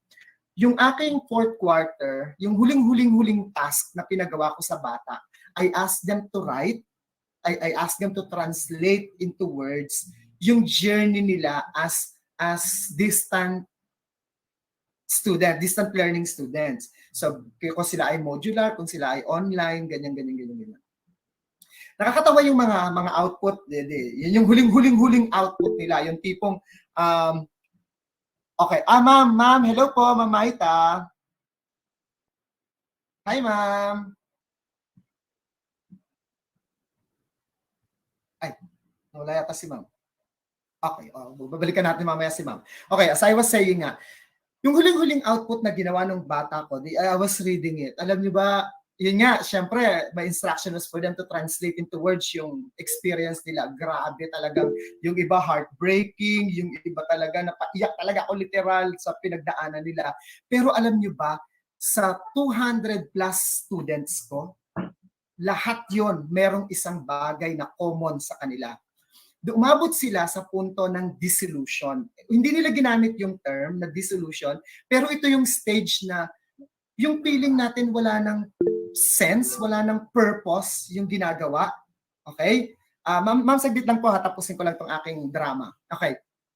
Wala ng sense yung ginagawa nila, parang yung ibang mga bata literal na nag-breakdown, yung ibang mga bata umiiyak na kasi hindi na nila nakikita yung purpose, nawala na sila. So kaya please lang po, wag natin sila masyadong i-burden sa mga pahirap dahil tayo nahihirapan, i-channel natin ito sa kanila. Yes, Ma'am Almira. Hello po. Say something po. Yes, ma'am. Go. Good afternoon, sir. Gusto ko lang i-clarify kasi naguguluhan po ako. Okay po. Narinig ko po kasi kanina na it's okay kung wala nang, hindi nagbibigyan ng last. As long as meron silang module. Yun na yung sasagutan nila. So, okay lang po na yung mga may modules, wala na po silang, hindi na po sila bibigyan ng last. So, ang sasagutan na lang po nila yung modules. Apo. Okay, ma'am. Ganito po, sabi ko nga po kanina, yung last is, kung may module sila, ano ang konteksto ng last? Yung last, kung may module ang bata, dapat siya is either enrichment or remediation. Okay? So, hindi pwedeng magkasabay na sasagutan ng bata si module at saka si last. Okay? Dapat, ang papadalan lang kung may module ang bata, ang papadalan lang ng last ay yung super tatalino na minamani-mani lang ang mga activities or yung talagang kailangan ng assistance natin. Okay? So, yun po. Wag na natin silang bigyan ng additional task unless we feel like there's a need for an additional. Pero kung gagawin mo lang ito para every week makasend ka, okay, ng last, please don't. Kasi po, hindi ganun yung idea ng last. Okay? Yun po. Sana po okay tayo, Ma'am Mira. Yes, sir. Okay po, ayan. It's okay po na may modules sila at the same time, may last sila. And it's up to them kung ano yung gusto nilang sagutan. Technically, ma'am, kung ang question mo ay nasa kanila ang sasagutan, I guess it's not okay on the teacher's end. Kaya nga po tayo may weekly home learning plan para sabihin doon sa weekly home learning plan kung alin lang task ang gagawin nila. Let's say for example, kunyari nagpadala ka ng last and at the same time may module sila. So magre-reflect dapat doon sa weekly home learning plan na kunyari, assuming natin mayroong 8 tasks doon sa module, may 8 doon. Tapos nagpadala ka ng last. Yung last mo ay naglalaman ng 3 pang additional task. So, maaaring may mga task doon sa module na hindi mo na pasasagutan, tapos pasasagutan mo yung last, okay? Pero, hindi pwedeng kung alin lang yung gusto nilang sagutan. Kasi po dapat, malinaw doon sa weekly home learning plan, kung alin ang mga task na dapat nilang sinasagutan at mga task na hindi na nila kinakailangang sagutan. Parang teacher decide on that. Sir, yung Excuse me, sir. Apo, go ahead, ma'am. Sir, yung ginawa ko po sa online kasi, nag-upload ako ng modules and last doon sa Google Classroom. So, yung last po yung sinasagutan po nila. Doon po sa sa printed last, yun po yung sinasagutan nila. Modular printed, I think. Okay. Ayun po. Tapos, sa modular po na hindi po nila ma-access yung kanilang last, sa modules po sila sumasagot. Opo, pero nagre-reflect yan sa weekly home learning plan mo. Yes po, nakalagay po. Ayun, opo. Yun ang importante kasi whatever your instruction is, actually maganda yung atake na sinasabi mo, ma'am. Parang it appears to me na you're trying like differentiated activities, which is very good. Okay? Basta ang mahalaga dito, nagta-translate siya doon sa weekly home learning plan. Yes po. Yun, okay. So, yun. Basta po nag-translate siya sa weekly home learning plan ninyo, wala tayong problema doon. Kung may additional activity ka, no problem. Kanina si ito na pa ulit siya. Thank you, sir. Hello, ma'am. Thank you, ma'am. Hello, ma'am Maita. Po, sir. Yes, ma'am. Po, tanong lang din po ako, sir, about go that. ahead, ma'am. Mga module printed, di ba po, may mga answers key naman po talaga yung module po nila. Yes, ma'am. Okay lang po ba, sir, na pasagutan lang po sa kanila yung module as their practice po? And then, magbibigay din naman po ako ng last po sa kanila weekly. Yun lang naman po yung actually yung ginagawa ko. Kasi nga po, para po hindi po, kasi recorded po talaga, official recorded po yung nasa last. But yung nasa module po nila na may mga answers key, okay lang po ba, sir, na hindi po i-record yun? Okay. Ganito po. Let's have the idea of self-learning module as the self-learning module na dapat ganun siya. Okay. Mga fellow teachers, no, especially yung mga bago sa public school system, no, lagi po nating tatandaan, we really have to start the lesson by explaining how to properly use the self-learning module. Let's say, for example, nasa baba yung aking self-learning module. Okay. Yung self-learning module natin, di ba, just like what Ma'am Maita was trying to tell us, meron tong key sa likod. Okay? Okay. So, meron tong key sa likod. So, importante na maituro natin sa kanila paano ang tamang paggamit nito. So, hindi dapat kinokopya ang sagot. Okay? Sa totoo lang po, hindi natin dapat i-record ang preliminary tasks. So, ito yung preliminary task, ito yung pre-test. Hindi talaga siya nire-record. Yung pre-test at saka yung parang yung motivation mo na activity na motivation, hindi siya. Parang tasks 1, 2, and 3, yun, hindi talaga siya nire-record. Normally, may sagot yan doon. Pero, dapat alam ng bata na ito ay test para sa kanya. So, pag dinaya niya ang sarili niya, walang mangyayari sa buhay niya. Dapat malina. Actually, meron po tayong bagong memo assigned by USEC DADS tungkol sa pagtuturo ng honesty sa bata. Okay? So, yun, dapat ma-infuse natin ito sa kanila. Now, yung tanong ni ma'am, pwede ba daw na yung module, magsasort lang siya na practice, tapos meron siya talagang last, develop last, at yun talaga yung activities niya. To make sure na hindi ito kinopya. Actually, ma'am, pwede po yan. Pwede yan, ma'am. Pwede po. Basta, ma'am, i-translate mo siya sa weekly home learning plan. So, yung bata, sasagutan yung last, tapos magpapadala ka ng additional task na sasagutan din nila. Pwede yun, ma'am. Pwede yun. Pwede, ma'am. Sige po. Sir, additional lang po, sir. Baka po Go ahead, pwede. ma'am. Opo. Doon kasi sa last, kasi nakaano po yan, chinecheck di ba po yan? So bawal po kami gumawa po ng sarili. How about po sa aming mga mathematics po? Meron po kaming additional task po sa kanila na performance task. Ang tanong ko pa po, need po ba yun i-check pa ng aming head or anong aming key teacher? Okay, ganito, mama.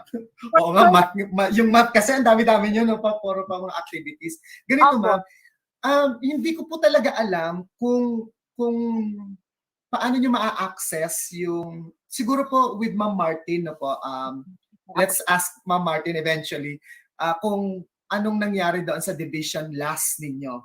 Okay? Para mas safe. Pero actually, puro naman ito numbers na normally po kasi ang mga nade-DepEd, obviously yung nade-DepEd na re-reklamo, ito yung may mga yung mga sentences na, alam niyo na, may mga picture na kung anik-anik, Yun yung mga narereklamo. Pero feeling ko kayo malayo naman kayo sa reklamo kasi puro numbers ito. Pero just to be safe, siguro pwede siguro kayo mag-collab ng isang teacher, 'di ba? Yung pakita nyo sa partner teacher nyo yung okay ba tong last activity na o itong activity sheet na gagawin ipapadala ko sa bagets o baka pwede mo na rin itong ma-share kung di ba yung mga ganon collaboratively pwede mong i-share sa teacher mo. So siguro po ganon na para just to be safe, ang sa akin lang po yung my end is yung mga reklamo po last year. Yung mga reklamo sa last year according to DepEd are teacher-made activity sheets. Okay, pero dahil nga si teacher ay a representation ng DepEd, kaya narereklamo siya as a DepEd per se. Pero ang statement ni DepEd, teacher ito, hindi ito dumaan sa division o ganon. Yun po yung sinasabi ko na mag-iingat tayo sa mga ganon. Pero again, yung math, puro number naman siya. So I guess you're very, very safe. After po, actually, gumagawa naman po ako talaga. Actually, sir, gumagawa po talaga ako ng sarili ko about sa performance task naman po. So far, wala naman pong reklamo. Yay, congratulations. Congrats po sa inyo. Kasi nga po yung po, di ba po, chinecheck po talaga yan. Yes, kaya, opo. Po talaga lalo yan. na po, pag nilabel nyo siyang performance task, dapat talaga, Hindi, wala. Iba, magkaiba kasi yan, sir, eh. Yes po. Dapat kaya yung sinusigurado ko lang po kung need ko pa po i-check. Sige po, kausapin ko na lang po si ma'am about. Yung gano'n po. Para po, para po safe. Safe. And at the same time, we follow the mandate ng division na nakasync yung ating last. Yan. Okay, so hey, can we move on? Michael, hello. I know nandito ka na sa group. 10 minutes pa, Mike. Okay. So, yay. Next po. Okay, so sana okay na tayo sa self-learning module, lesson exemplar, and then, sir, next slide po. Hello, Sir DJ. Are you still, ayan, yay. Okay, now, I chance to come to wag na yan. Sige, sir, wag na yan. Okay, dito na tayo. Okay. This is in connection with the quotation from a teacher from Butuan. Okay, sabi niya, on top of everything, whatever we're doing, kung ano man yung mga ginagawa natin, dapat on our end, dito sa utak natin, ito yung rason bakit natin to ginagawa. Ayan, yung picture na yan. Okay? Sila yung reason bakit tayo nagpapakahirap. No? Well, we all have our reasons. I mean, halimbawa, yung iba, baka sabihin, nagtuturo ako para sa sweldo, yung gano'n, nagtuturo ako para may pambayad ng bills, blah, blah, blah. Pero on top of that, let's make this the reason why we're doing it. We're doing it for the student. Alam niyo ng mga buong tropa ko, para sa batang Calabarzon, para sa batang Imuseño. Ganun yung lagi kong battle cry. The reason why we're doing it. Okay? Now, before I end, I'd like to give you some tips na po. Okay, so sir, next po. Okay, ito po yung tip na sana ay makatulong sa inyo. Unang-una po, bilang mga guro, ito yung dapat natin lagi tayong meron. Na po? Pasensya. Lord, bigyan mo ako ng pasensya. Ngayon na. Okay, parang ganon. Alam mo yung pagbabackread pa lang, problema na yun. Di ba sa group chat natin, talaga na minsan mapupundi ka na, gabing-gabi na, magpi-PM pa sa yung mga ganon. So, patience. Okay? Kailangan. Let's pray for that every now and then. Next po, every now and then, please don't forget to say a little prayer. Ako po, ang paborito kong prayer, ayan yung serenity prayer. I always pray like, God, grant me the serenity to accept the things I cannot change and the courage to change the things I can and the wisdom to know the difference.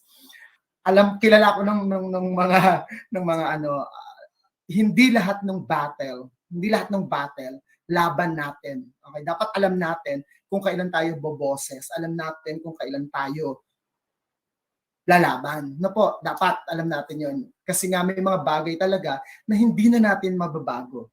Pero may mga bagay na kaya nating baguhin. So dapat humingi tayo ng courage para gawin natin ito.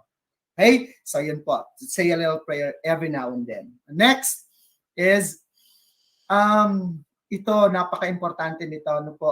Please, walang gagawa nito para sa atin. Tayo lang. Okay? Protect your mental health always, all the time.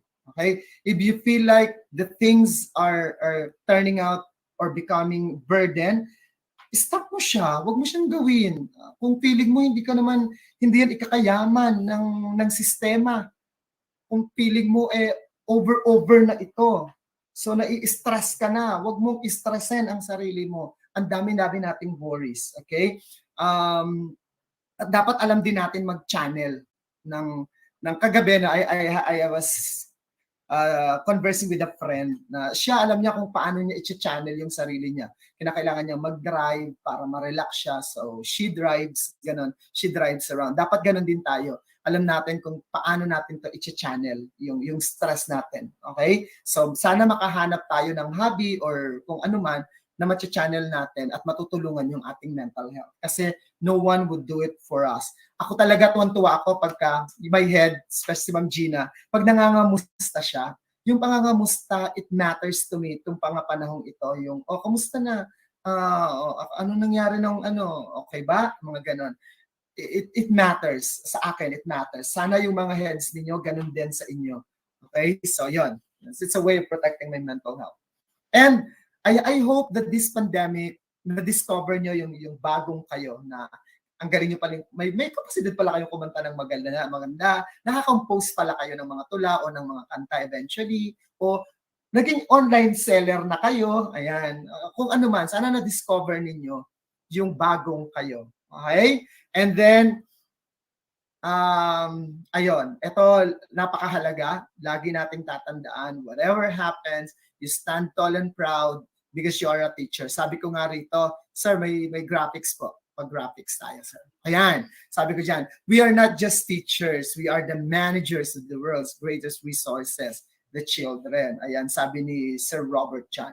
Okay, so whatever happens, dapat, ayan, ano tayo? Standing tall and proud. Teacher ito. Okay? And last, I'll be leaving you with this. Sabi ni Sir Charles, we sense that normal isn't coming back. Hindi na babalik yung normal natin. That we are being born into the new normal, a new kind of society, a new relationship to the earth, a new experience of being human. I chanced to listen to a psychologist online. Sabi niya, part of the thing that would help us cope with what's happening is to let go of the past. Wag na tayong kasi nung face to face pa, ganito yung namin ganito kasi yung dati natin na puro dati pa. Dapat i-let go na natin kasi ang katotohanan tapos na yung panahon yon.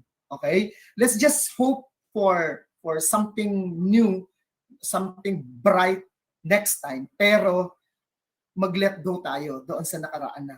Okay? So harapin natin yung bagong mundo. And lastly, we are now, sana ito na yung huling taon, pero we don't know yet. Sa distance learning, we've been meeting a lot of challenges. Pero all these challenges, yung isang opportunity lang. Yun yung sinabi ko kanina, yung reason why, yung bata. Yung opportunity to touch their lives, yung opportunity to make a difference to this person. Sana yun yung i-look forward natin. No? Let's ignore all the challenges along the way.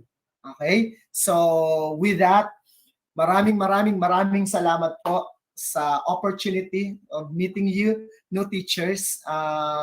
It's an honor for me to be sharing sa inyo po. Okay, and the Imus National High School as a whole. So, good luck to all of us. Unless meron po kayong tanong. So, ayun po. Thank you, Sir DJ. Ayan, maraming salamat po, Sir V. Yan, Sir V namin yan. Talaga. Isa yan sa mga alamat ng English Department together with the documentation team. I hope na malinaw na nabaihagi po sa ating lahat. I know malinaw po ang lahat patungkol sa SLMs, LE, Weekly Home Learning Plan at last. At inaasahan natin ng mga kasamahan natin na nandito ay naliwanagan patungkol sa mga bagay-bagay na ito. Muli, maraming salamat po, Sir Dennis. At upang naman talakayin ang mga challenges, thank you, sir. Sa modular distance learning, sasamahan naman tayo ng ating Master Teacher 1 ng English Department at ang School Research Focal Person ng ating eskwelahan, none other than Mr. Michael Vincent R. Galestre. Magandang hapon po, sir. Good afternoon po. Hello everyone, good afternoon. So, Sir DJ, can I present now? Yes, sir. Pwede na po. Thank you.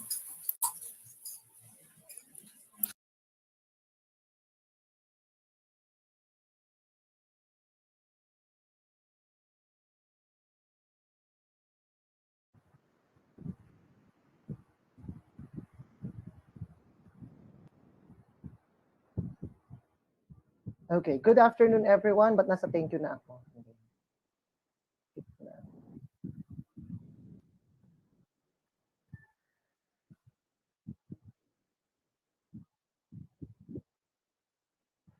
Okay, once again, good afternoon. My task for this afternoon is to discuss to you the modular distance learning modality, challenges of teachers in teaching amid the COVID-19 pandemic.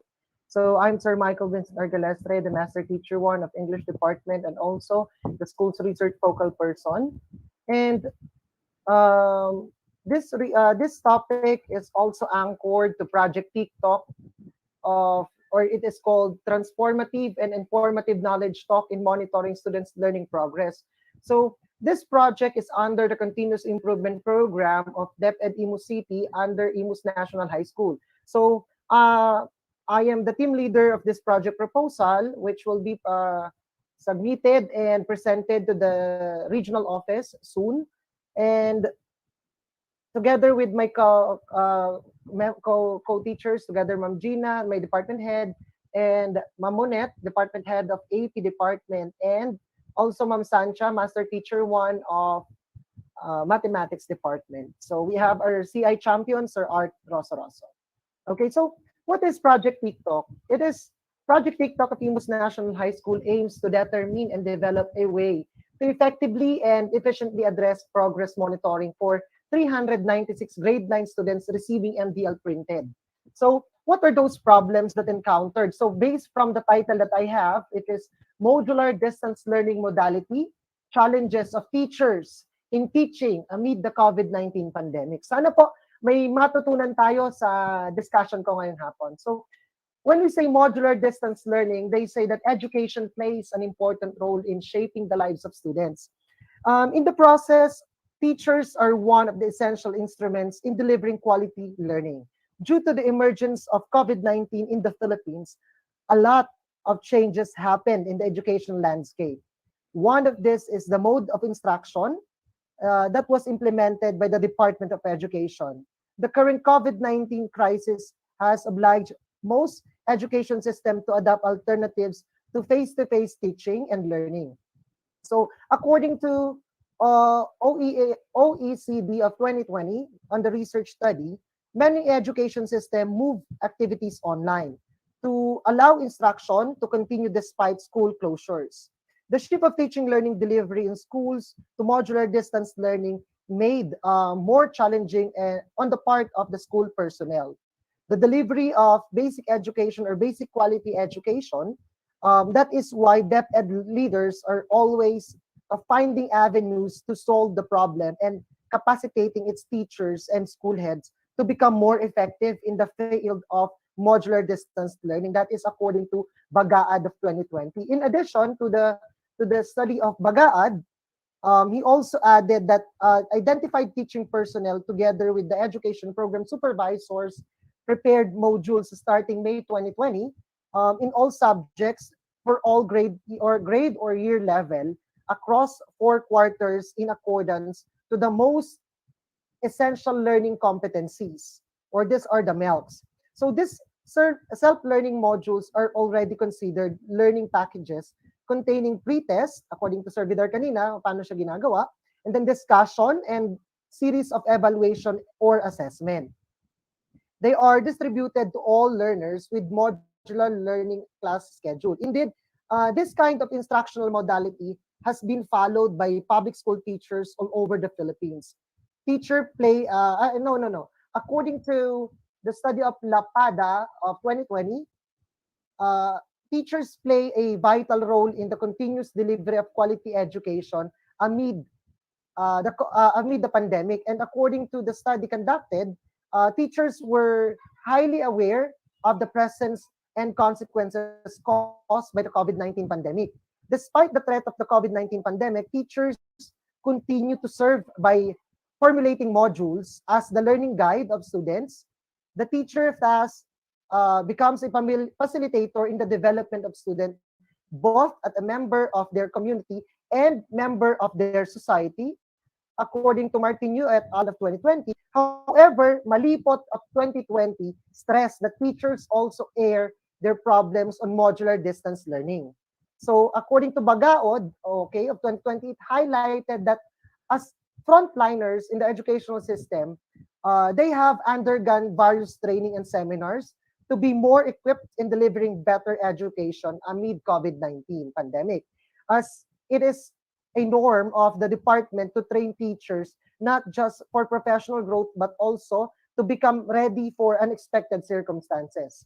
And Ambayan, on the study of Ambayan, modular learning or modular instruction is more operative in teaching learning method as equated to usual teaching approaches, because in this modular approach, the students learn in their own on their own stride. It is unrestricted self-learning patch in which instant different reinforcement comment is provided to practice exercises. And also, Dangold and Sumaong of 2020 showed that the main challenges that emerged were lack of school funding in the production of delivery of modules, or it could be students struggling with self-identifying, and parents' lack of knowledge to academically guide their children. It is evident that there are struggles associated with the use of modular distance learning.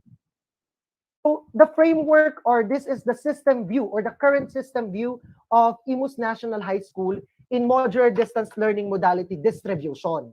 Okay, so it is anchored to, or it is based on the CIP of the school.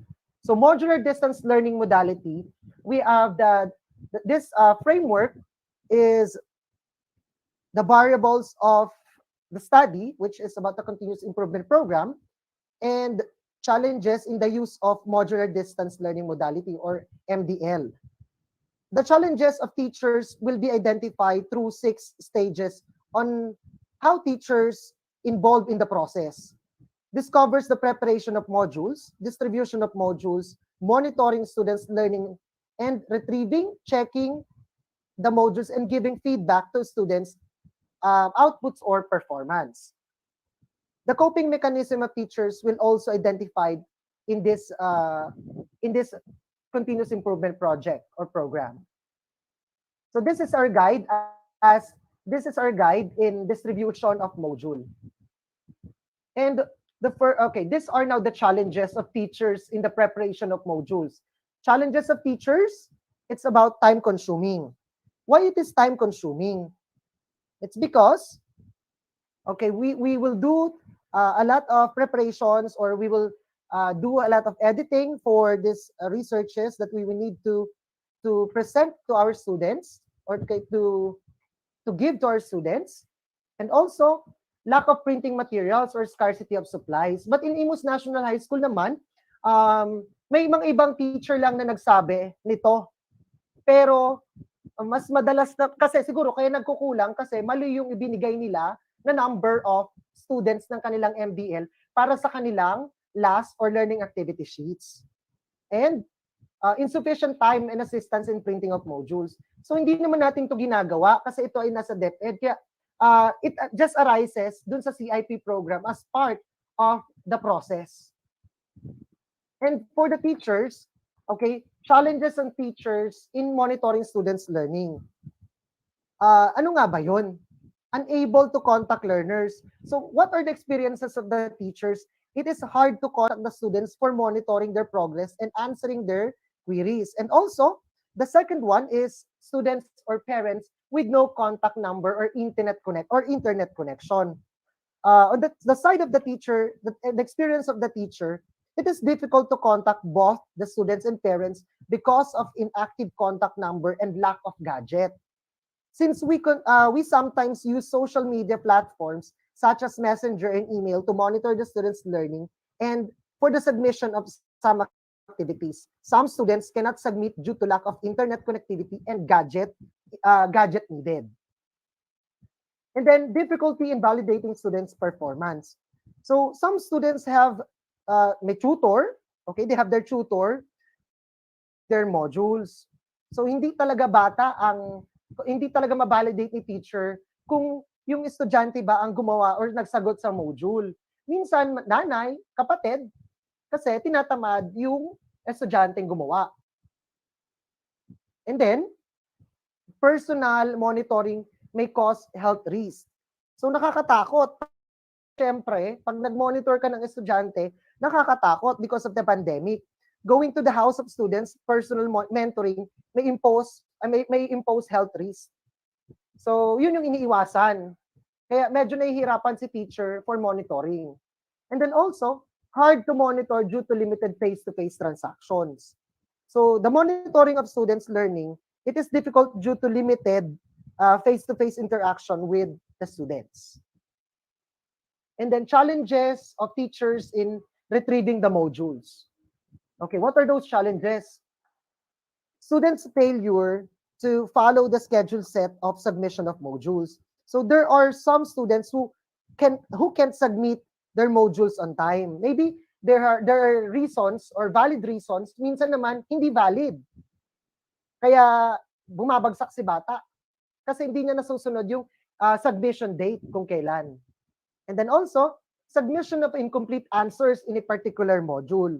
So students submit modules with lacking answers in a particular activity. Kaya sila bumabagsak kasi kulang yung kanilang sagot or incomplete. And then, unidentified answer sheets of students. Kanino yon? So, nagpapasa yung bata without names or no names.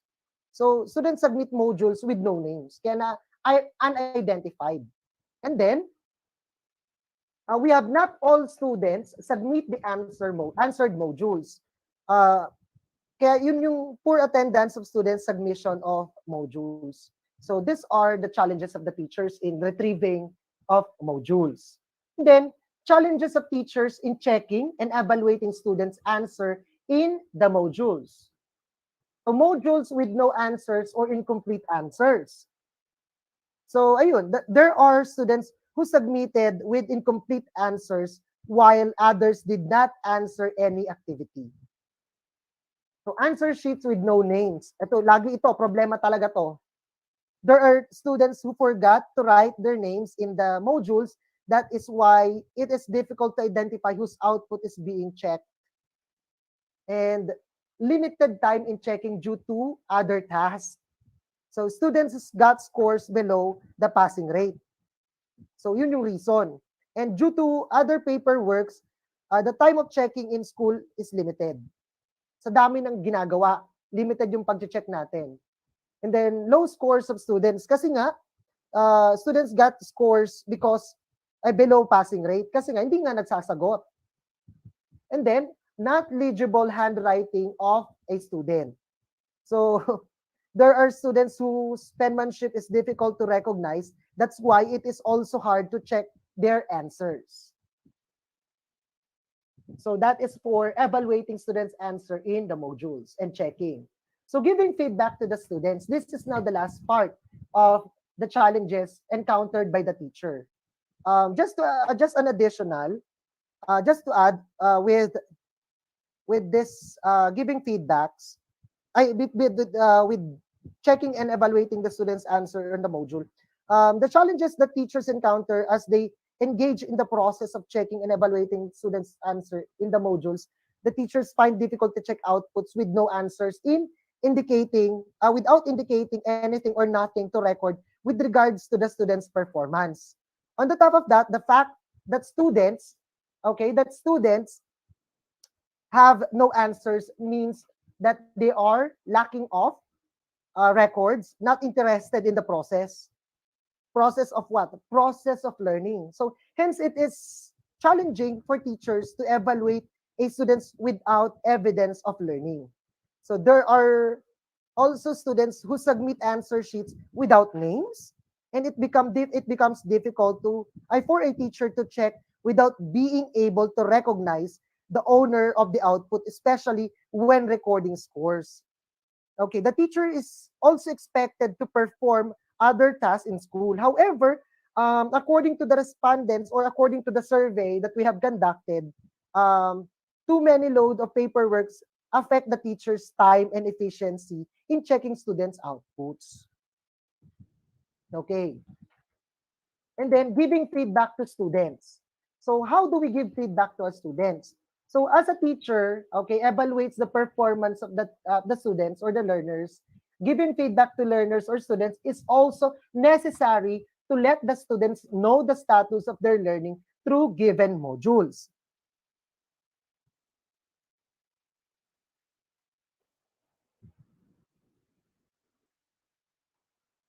So we cannot give feedback to all students because we cannot contact some of them. It is also difficult in today's situation because of limited face-to-face interactions. So this statement only shows how communication plays a big role in teachers' way of providing feedback to the learners. However, because of certain factors such as internet connectivity, health risks, and lack of gadgets, it becomes difficult for a teacher to inform the learners about their performance. The conduct of portfolio day, or it could be now the card day, is still being practiced by different secondary schools secondary schools or different teachers or advisors in our school. So, however, the restrictions brought by the pandemic, students are encouraged or parents are encouraged to go to school. 'Di ba? Para naman makausap natin yung parents because parents also play a big role in the channel of teachers in contacting the students to contact the students. At this time of pandemic, parents serve as teachers, instrument in guiding the learners. So, the impact of COVID-19 does not only concern the teachers, but also the students, parents, and others involved in teaching and learning process. Accepting and embracing the challenges of times keeps an individual positive amidst everything. As stated by one of the respondents of the study, to overcome these challenges, simply, it is only by embracing the reality brought by this new normal or normal style of education. Of course, doing the necessary tasks and just staying positive. So yung sinabi kanina ni Sir Vidar, it's about the mental health. Okay.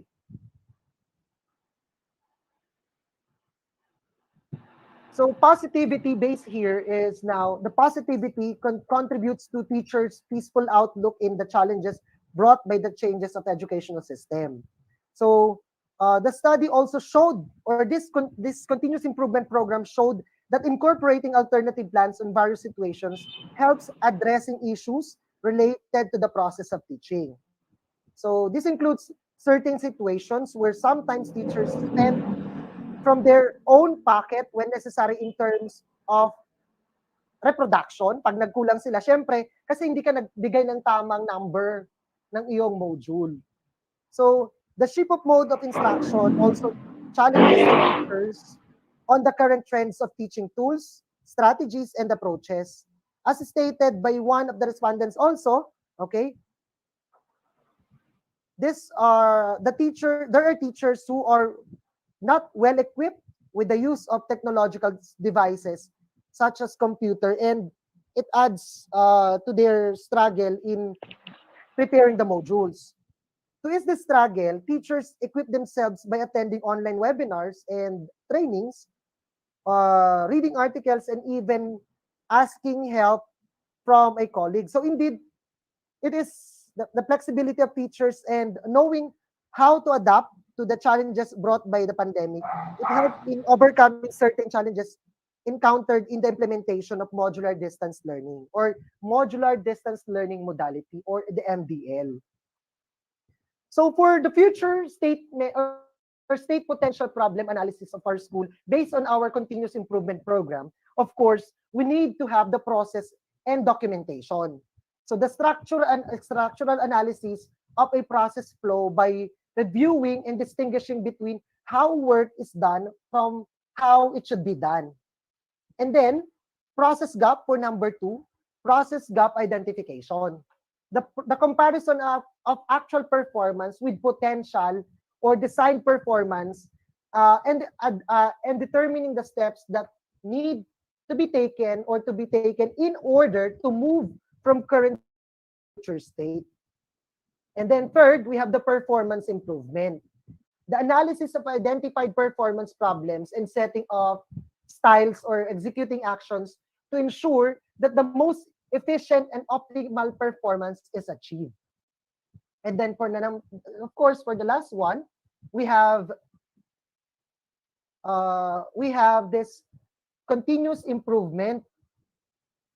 When we say continuous improvement, it is the approach to work that systematically seeks to achieve continuous positive changes in process in order to improve efficiency and quality.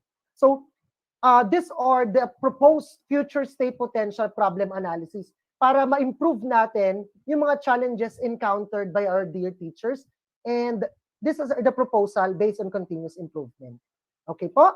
So before I end, I would like to share to you this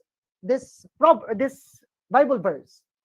Train up a child in the way he should go, and when he is old, he will not turn from it. That's Proverbs 22:6. So sa tatlong panahon ng buhay natin, habang bata pa, meron kang panahon at lakas pero wala ka namang pera. Pag nagtrabaho na, meron kang pera at lakas pero wala ka namang panahon. Pag tumanda na, meron kang panahon at pera pero wala ka namang lakas. Kaya, dapat ibigay at ipagkaloob mo sa Diyos kung ano ang kaya mo ngayon bago mawala ang lahat-lahat. Ang paglilingkod sa kapwa ay paglilingkod din sa Diyos. So, thank you po.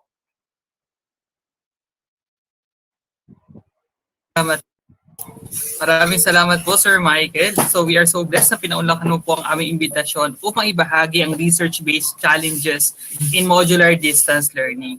Ayan, kung kanina po shinare po ni Sir Vidar ang kanya po mga personal experiences, ngayon naman po ay yung mga research-based naman po ng mga nakita pong findings ng mga challenges po on handling a modular distance learning.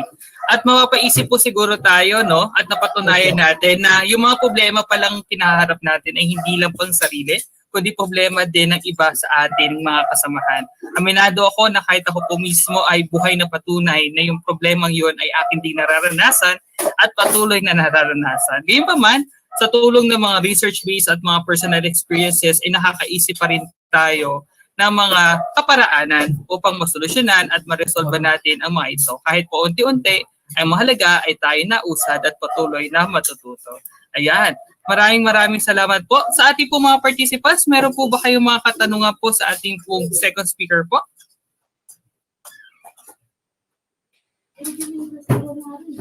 Sir DJ, yes po. I would like to add, so kaklarify ko lang din, ito ay base sa sagot ng mga guro, base sa continuous improvement program ng school. Okay po. Okay, thank you, sir. Ayan. Sinabi ni sir, no, talaga ayun po ay base sa mga sinagot po ng mga guro. So meaning, yung nakuha po nila dong mga datos ay yung mga experiences din na na-experience po ng ating mga guro in handling the modular distance learning. Actually, Sir Dennis, this is yung pagsa-survey dito is, ano lang siya, parang kinausap ko lang, formal. Okay. Kasi yun lang yung kailangan para sa continuous improvement program, it should be verbatim. I see. Ayun, so talagang, para sa akin nga po, kapag nag-survey, parang mas validated, no? Kapag talaga yung oral kayo, talagang nakikipag-usap lang kayo na parang pagkaibigan ng mga teachers o ng ating mga respondents. Ayan, thank you po, sir. And while waiting po sa mga tanong po nila, nakapusa rin po sa ating pong meeting chat ng ating pong attendance link for the day 2, and do not forget to upload your photo while watching or attending this webinar. Ayan po sir, I think talaga pong nakapaisip po ang ating pong mga participants, pero ititake ko na po ang opportunity na to say thank you to everyone, to our dear speakers, Sir Vidar and also to Sir Green. Ayan, Sir Green kasi yung palayo po talaga ni Sir Michael po sa Escolet to have their own experiences and the research-based approach in handling the modular distance and also having the distance learning. Sir Yes, DJ. po, Sir Vidar. Yes, Sir Dennis. Sir DJ, nakita ko we have Ma'am Martin with us. Yes. Yes, ay sorry po. Kaya po Ma'am Martin, hello po. Hello po, Sir ayan, DJ, sorry, kasi kanina Ma'am Martin may concern tungkol doon sa paggawa ng last. Yes, yes, Parang sir. yung concern po ng isa sa mga new teachers from the math department. Kung okay lang ba daw po na parang normally meron siyang pinirepair na self-made last. Kung kailangan pa ba daw po itong ma-check ng key teacher o anybody from the department, especially sa inyo po, bago siya ma-publish o may bigay sa bata? Actually, sir, kanina narinig ko, nakikinig ako kanina, no? So, yun po, magbabakin sana ako, kaya lang, syempre, para dire-diretso na lang. So, kaya po ako nag-open ng cam ngayon para masagot ko yung tanong. Okay. So, lahat po ng mga ano natin, in addition po, so mag-addition lang ako doon sa sinabi ni Sir Dennis kanina na tungkol doon sa LE, Weekly Home Learning Plan, tsaka yung last, ano po. So, yung mga ginagawa po natin before natin ilalabas is dapat nasi-check po yan. Ano po. And sa math, example ko na lang din sa math. So, meron tayong mga ginawa, no, for division office na sabi nga na ginawa ka namin last year ng LE. Apo, LE tsaka last. Okay? So, yun po ay na-check. Pero, yun po ay pwedeng gamitin ng teacher, inilabas na sa ating Google Drive na SDOIC. Okay? Pero sinasabi ko to sa math na once na pwede niyong i-revise, pwede niyong gawin na iba, pwede niyong i-adapt, pero yun ay depende sa klase ng estudyante natin. Kasi, di ba, iba-iba naman yung estudyante natin yung na-handle. Ano po? So, ito yung ano natin na kung halimbawa gagawa tayo ng sarili nating LE, before po natin yan, pinapa-upload po natin yan sa Google Drive. Sa amin, sa math, may mga Google Drive. Doon tayo nagsasubmit, di po ba, dahil ngayon ay online na. So, yun ay for checking. Ano po? So, malaya tayong gumawa ng sarili nating LE. Yan, tulad nga po, tinuro na sa atin kung paano gumawa. Depende doon sa estudyante natin. Unang-una, yun ang sinasabi, titignan ninyo kung anong kakayahan ng estudyante natin. Pwede nyo i-adapt yung ating mga ready-made na gawa ng ating mga teachers natin, expert. But, sabi nga natin, be sure that na-check po yan, okay, before po natin siya ibaba. Okay, kaya nga po, sana ang ano natin weekly nagpapa-upload tayo no ng gawa ng mga teachers. So kung may mga na-revise man tayo, halimbawa, sabi nga ni Ma'am Maita kanina, may ginagawa po ako sa performance task. So yun ay talagang ina-add po natin. Kung may ginawa ka, ina-add po natin yan doon sa ating LE. Lahat ng mga ginagawa natin o pinapagawa natin sa bata ay nakalagay po sa LE. Maliwanag po yon. Yun. So, tapos, i-check po yan ng department head at kung may empty po tayo, i-check din po yan ng empty at minsan, pinagpapatulong din po tayo sa ating mga key teachers. Ano po? So, yun po. Naliwanagan ko po ba? Po, ma'am. Okay. Thank you, Ma'am Martin. So, yun po. Thank you po. Thank you po, ma'am. Okay, kahit po sa ibang department, alam ko ganon. Ano ho? So, nagsasubmit tayo ng learning LEs, Weekly Home Learning Plan, and last, na-check po ng mga department head or ng mga MTs natin before po natin siya ilabas. for checking siya. So yun po. Thank you. Thank you po. Ayan. Talaga po chinecheck po isa-isa po yung bago po talaga may labas kasi nakakatakot nga po katulad sinabi ni Sir V na meron po tayo talagang mga audience, mga tao na talagang nakatutok sa mga pagkakamali at hindi doon sa magandang gawi ng mga guro. At talaga pong chinecheck po yun isa-isa po na ating po mga department heads to secure na yung pong lalabas po ang nating pong mga materials ay validated po ng ating po mga heads and also ng ating po mga master teachers. Thank you po, Ma'am Martin. Ayan po. Yes po. Magte-thank you lang ako sa ating napakagaling na mga speakers. Kay Sir Dennis Vidar, mula kanina talagang naka-on po ako. At saka kay Sir Michael, ay sila talaga ang mga experts sa mga ilan sa mga experts natin, mga teachers na talagang willing mag-share ng kanilang mga expertise, ng kanilang mga talents. And siyempre sa iyo, Sir Dennis Bonbok, sa yung pag-facilitate nito. Okay, so thank you po sa inyo. At thank you sa ating mga participants din po. Nag-thank you na ako talaga. Sige, baka meron pang masasabi. Para lang baka kasi hindi na ako makapag-thank you kay Sir Dennis then pag mamaya pag nag-out na tayo. So yun, thank you po sa inyo. Thank you Sir Michael, Sir Dennis, Dalong Sir Dennis, and thank you sa ating mga participants ngayon. Okay, thank you. Thank you po, Ma'am Martin. At together po, may mga iba rin po tayong kasamahan po dito na nagpapasalamat po sa school administrators sa pagsuporta po sa mga ganitong klaseng programa. Nandito rin po kanina, kung hindi po nagkakamali, ang head po ng MAPE na si Ma'am Tema Abelia. At together po ang head naman po ng Filipino na si Ma'am Cynthia Abeledo. Together with the English Department Head po, si Ma'am Gina Belarma at ang aking pong school head, ang aking OIC head rather, ng TLE Department po si Ma'am Christina Ante. Talagang full support po ang mga department heads po natin kahit Sabado po ngayon sa supervise po ng ating pong programa sa hapong ito. Ayan po. So, ngayon po, katulad po ng ginawa po natin last week, kung wala na po kayong mga katanungan, we will conduct a post-test, evaluation. So, ngayon po, katulad ng ating ginawa last week, magkakaroon po tayo ng Kahoot Quiz.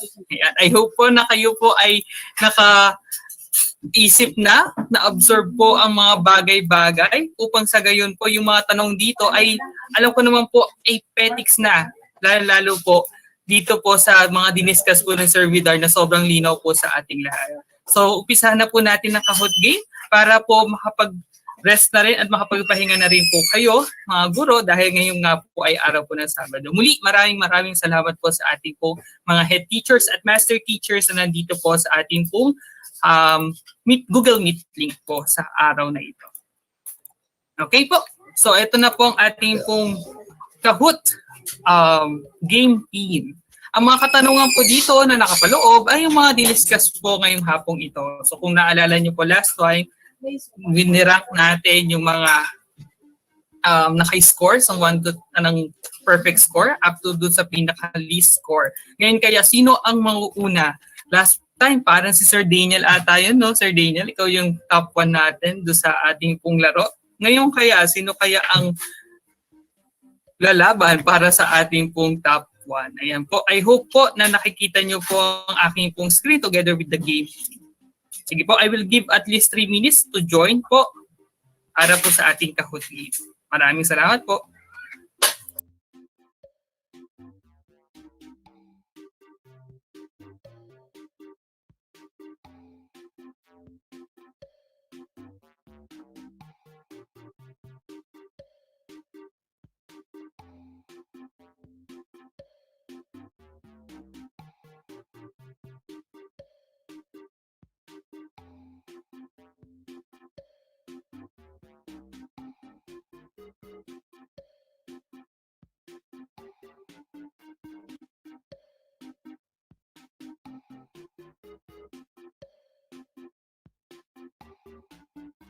And we would also like to say thank you rin po pala. Actually, meron din po tayong mga kasamahan dito sa ating pong Google Meet na hindi po newly hired teachers, pero sila po ay mga guro na po noon pa. Kaya mga kasamahan po natin sa MAPE Department, akin naman Ma'am Maylene, Sino Ma'am Nenita Kawan po, nandito sila. Ayan, nandito pa sila hanggang ngayon. At together po ang ating pong writer, ayan po, ang isa po sa mga ulo at ang utak po sa paggawa po ng mga news article. We have Ma'am Marialita P. Kaiklian. Together po ang ating po master teacher na si Sir Joel Rosario po. Nandito rin po sila. At kanina po, si Ma'am Sancha po ba yung nandito po kanina na MT? Ano po mga nag-join din po mga master teachers to supervise Yes, sir. our Magandang work. hapon. Magandang hapon sa ating lahat po. Magandang hapon po, Sir Joel. At Sir Joel ay naka-attend po noong day 1. Ayan. Talaga naka-supervise din po sila sa ating pong program. Ayan. So I think we have enough participants na po sa ating pong Kahoot game. And let's start our first question.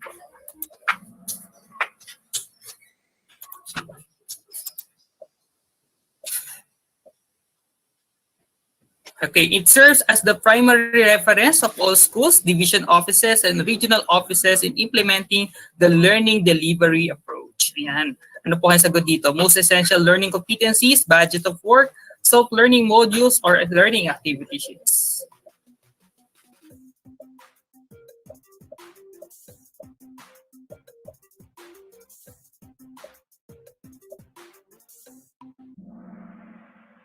And the answer here is the most essential learning competencies. Ayun po talagang ating primary reference in having these different learning modalities together with the different materials needed. Kaya kapag po kayo nagka-problema, ang lagi po sinasagot ay nakabase po yan sa MELTS. Ayan. So we have for the top one, ang unang nakasagot ng tama, ayan, si Sir JD. Sir JD. Next po tayo. In what part of IDEA instructional process does what I need to know and what's new? Some part po kaya yun ng IDEA instructional process. Base po sa diniscuss po kanina ni Sir B.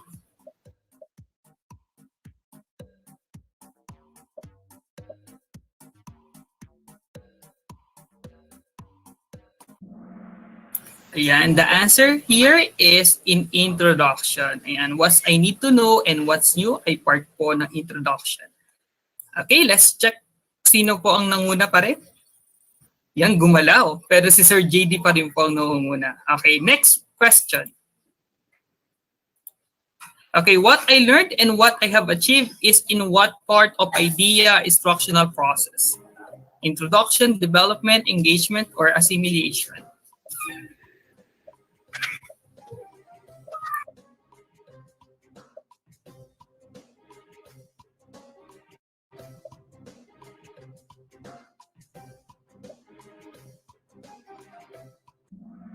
Okay, the answer here is assimilation. Yan, nasasanay na po ang mga teachers natin, no? Actually, kailangan, hindi naman kabisado, pero getting familiar doon po sa ating parts po ng ating IDEA instructional process. Let's check sino po ang nangunguna pa rin. Okay, so we have Sir JD.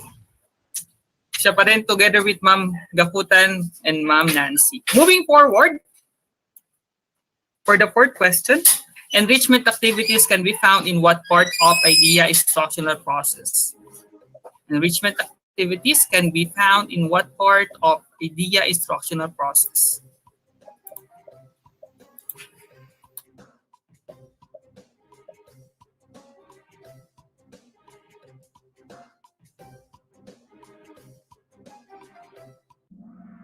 Okay, the answer here is engagement. Sa mga activities natin, katulad nga po ng mga sinabi kanina ni Sir V. Yan. Consistent.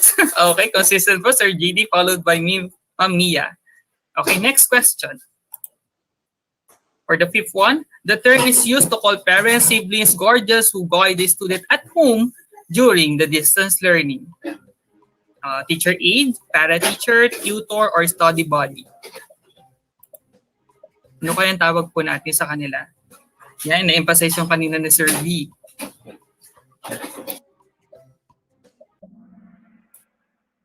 The answer here is the para-teachers. Okay, consistent. Moving forward to the next question. It is the document in which includes the number of days a lesson should be taught. A module or module, weekly home learning plan, budget of work, or most essential learning competencies.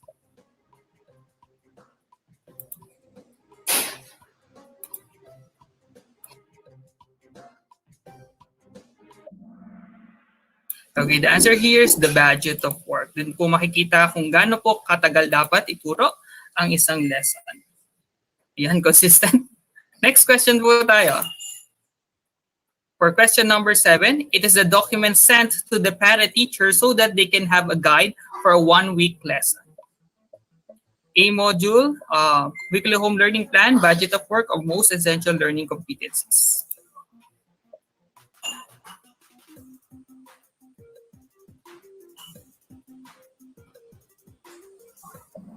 Okay, the answer here is the weekly home learning plan. Okay? Okay, consistent na yung top 5 ranking natin. Moving forward for the next question.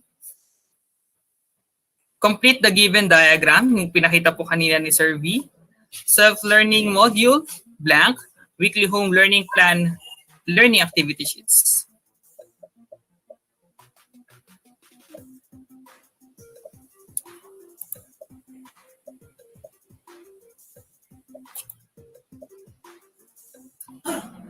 Okay, the answer here is lesson exemplar. Ay, sorry, napindot agad yung ano. Pero mga same ranking tayo. What is the material need to ensure that your lesson exemplar is aligned to the standards set by DepEd? Ano kaya yung kailangan natin before po tayo makagawa ng lesson exemplar? Nagkamadali, sir, no? Pindot agad. Okay, the answer here is the self-learning modules. Yung tinatawag natin mga SLMs. Ayan po. Consistent. Okay, last question. This material can be used for enrichment or remediation activities. Ayan, ayun yung ina-emphasize kanina ni sir. Self-learning modules, weekly home learning plan, learning activity sheets, or lesson exemplar.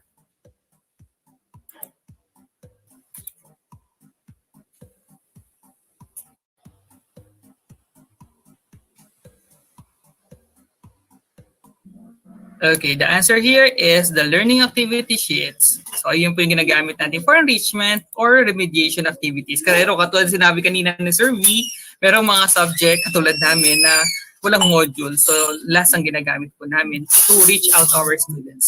So, let's check ang ating pong ranking for the 3rd place. We have Ma'am Jessica Desilos.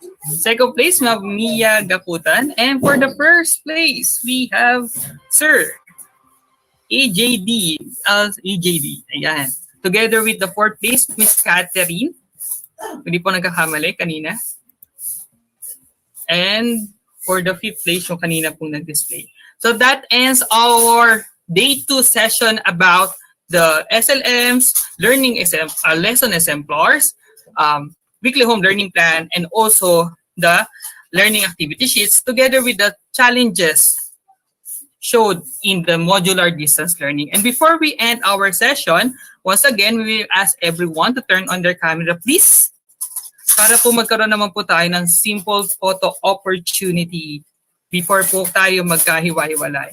And dun po sa mga siguro yung ibang nagtatanong or may tatanong pa, wag po kayo mag-alala. Ang ating pong communication line ay bukas sa bukas po to have your queries. Kung hindi po namin kayo masagot, still, meron din po tayo mga iba pa pong pwedeng mga papagtanungan para po masagot po ang inyo pa pong katanungan.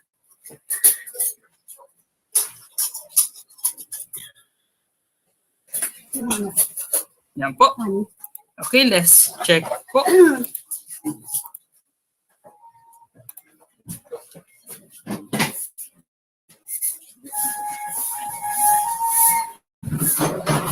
May ask po, may mag-on pa po ba ng camera so that we can have the screenshots? Okay, so I think we can have now the photo off. So in 3, 2, 1, smile po. Okay, wait for a moment po. Isa-send lang po sa mahiwagang group chat. At baka po makalimutan ko. Okay, isa pa pong picture. In 3, 2, 1, smile po. Okay po, thank you everyone and see you next week. Ang didiscuss naman po natin is all about the modular digitize. So, makakasama naman po natin doon ay isa rin pong master teacher from the mathematics department, none other than Ma'am Amabel Orcolia. So once again, maraming salamat po sa ating po mga dear participants together with the department heads and master teachers and on behalf of Imus National High School Information and Educational Technology Services, maraming salamat po. Thank you po. Thank you po. So, nagmamadali po kayo. Thank you, sir. Thank you po. See you next week po. Same link po tayo. Thank you, sir. Ay, sino daw yung kasama ko? Dating SPA? Sino siya? Taga lang. Si Sir Ace John daw po. Ay, tama ba? Wala. Ace John. Ayan, Ace John. Hello, Sir Ace. Saan ka dating school? Galing po ako ng Dasma North, sir. Kabatch ko po sila Benjamin, first RSPC po ng Dasma. Kami po yung right! Yay! So, isa ka ng guro rin. Ayos. Yes po. So, nice to have you sa Imus National. Thank you po, sir. Hindi ko naalala, sir, pero familiar po kayo. Kaya sabi ko, chinip ko ulit na ayun nga po. Na-confirm ko po.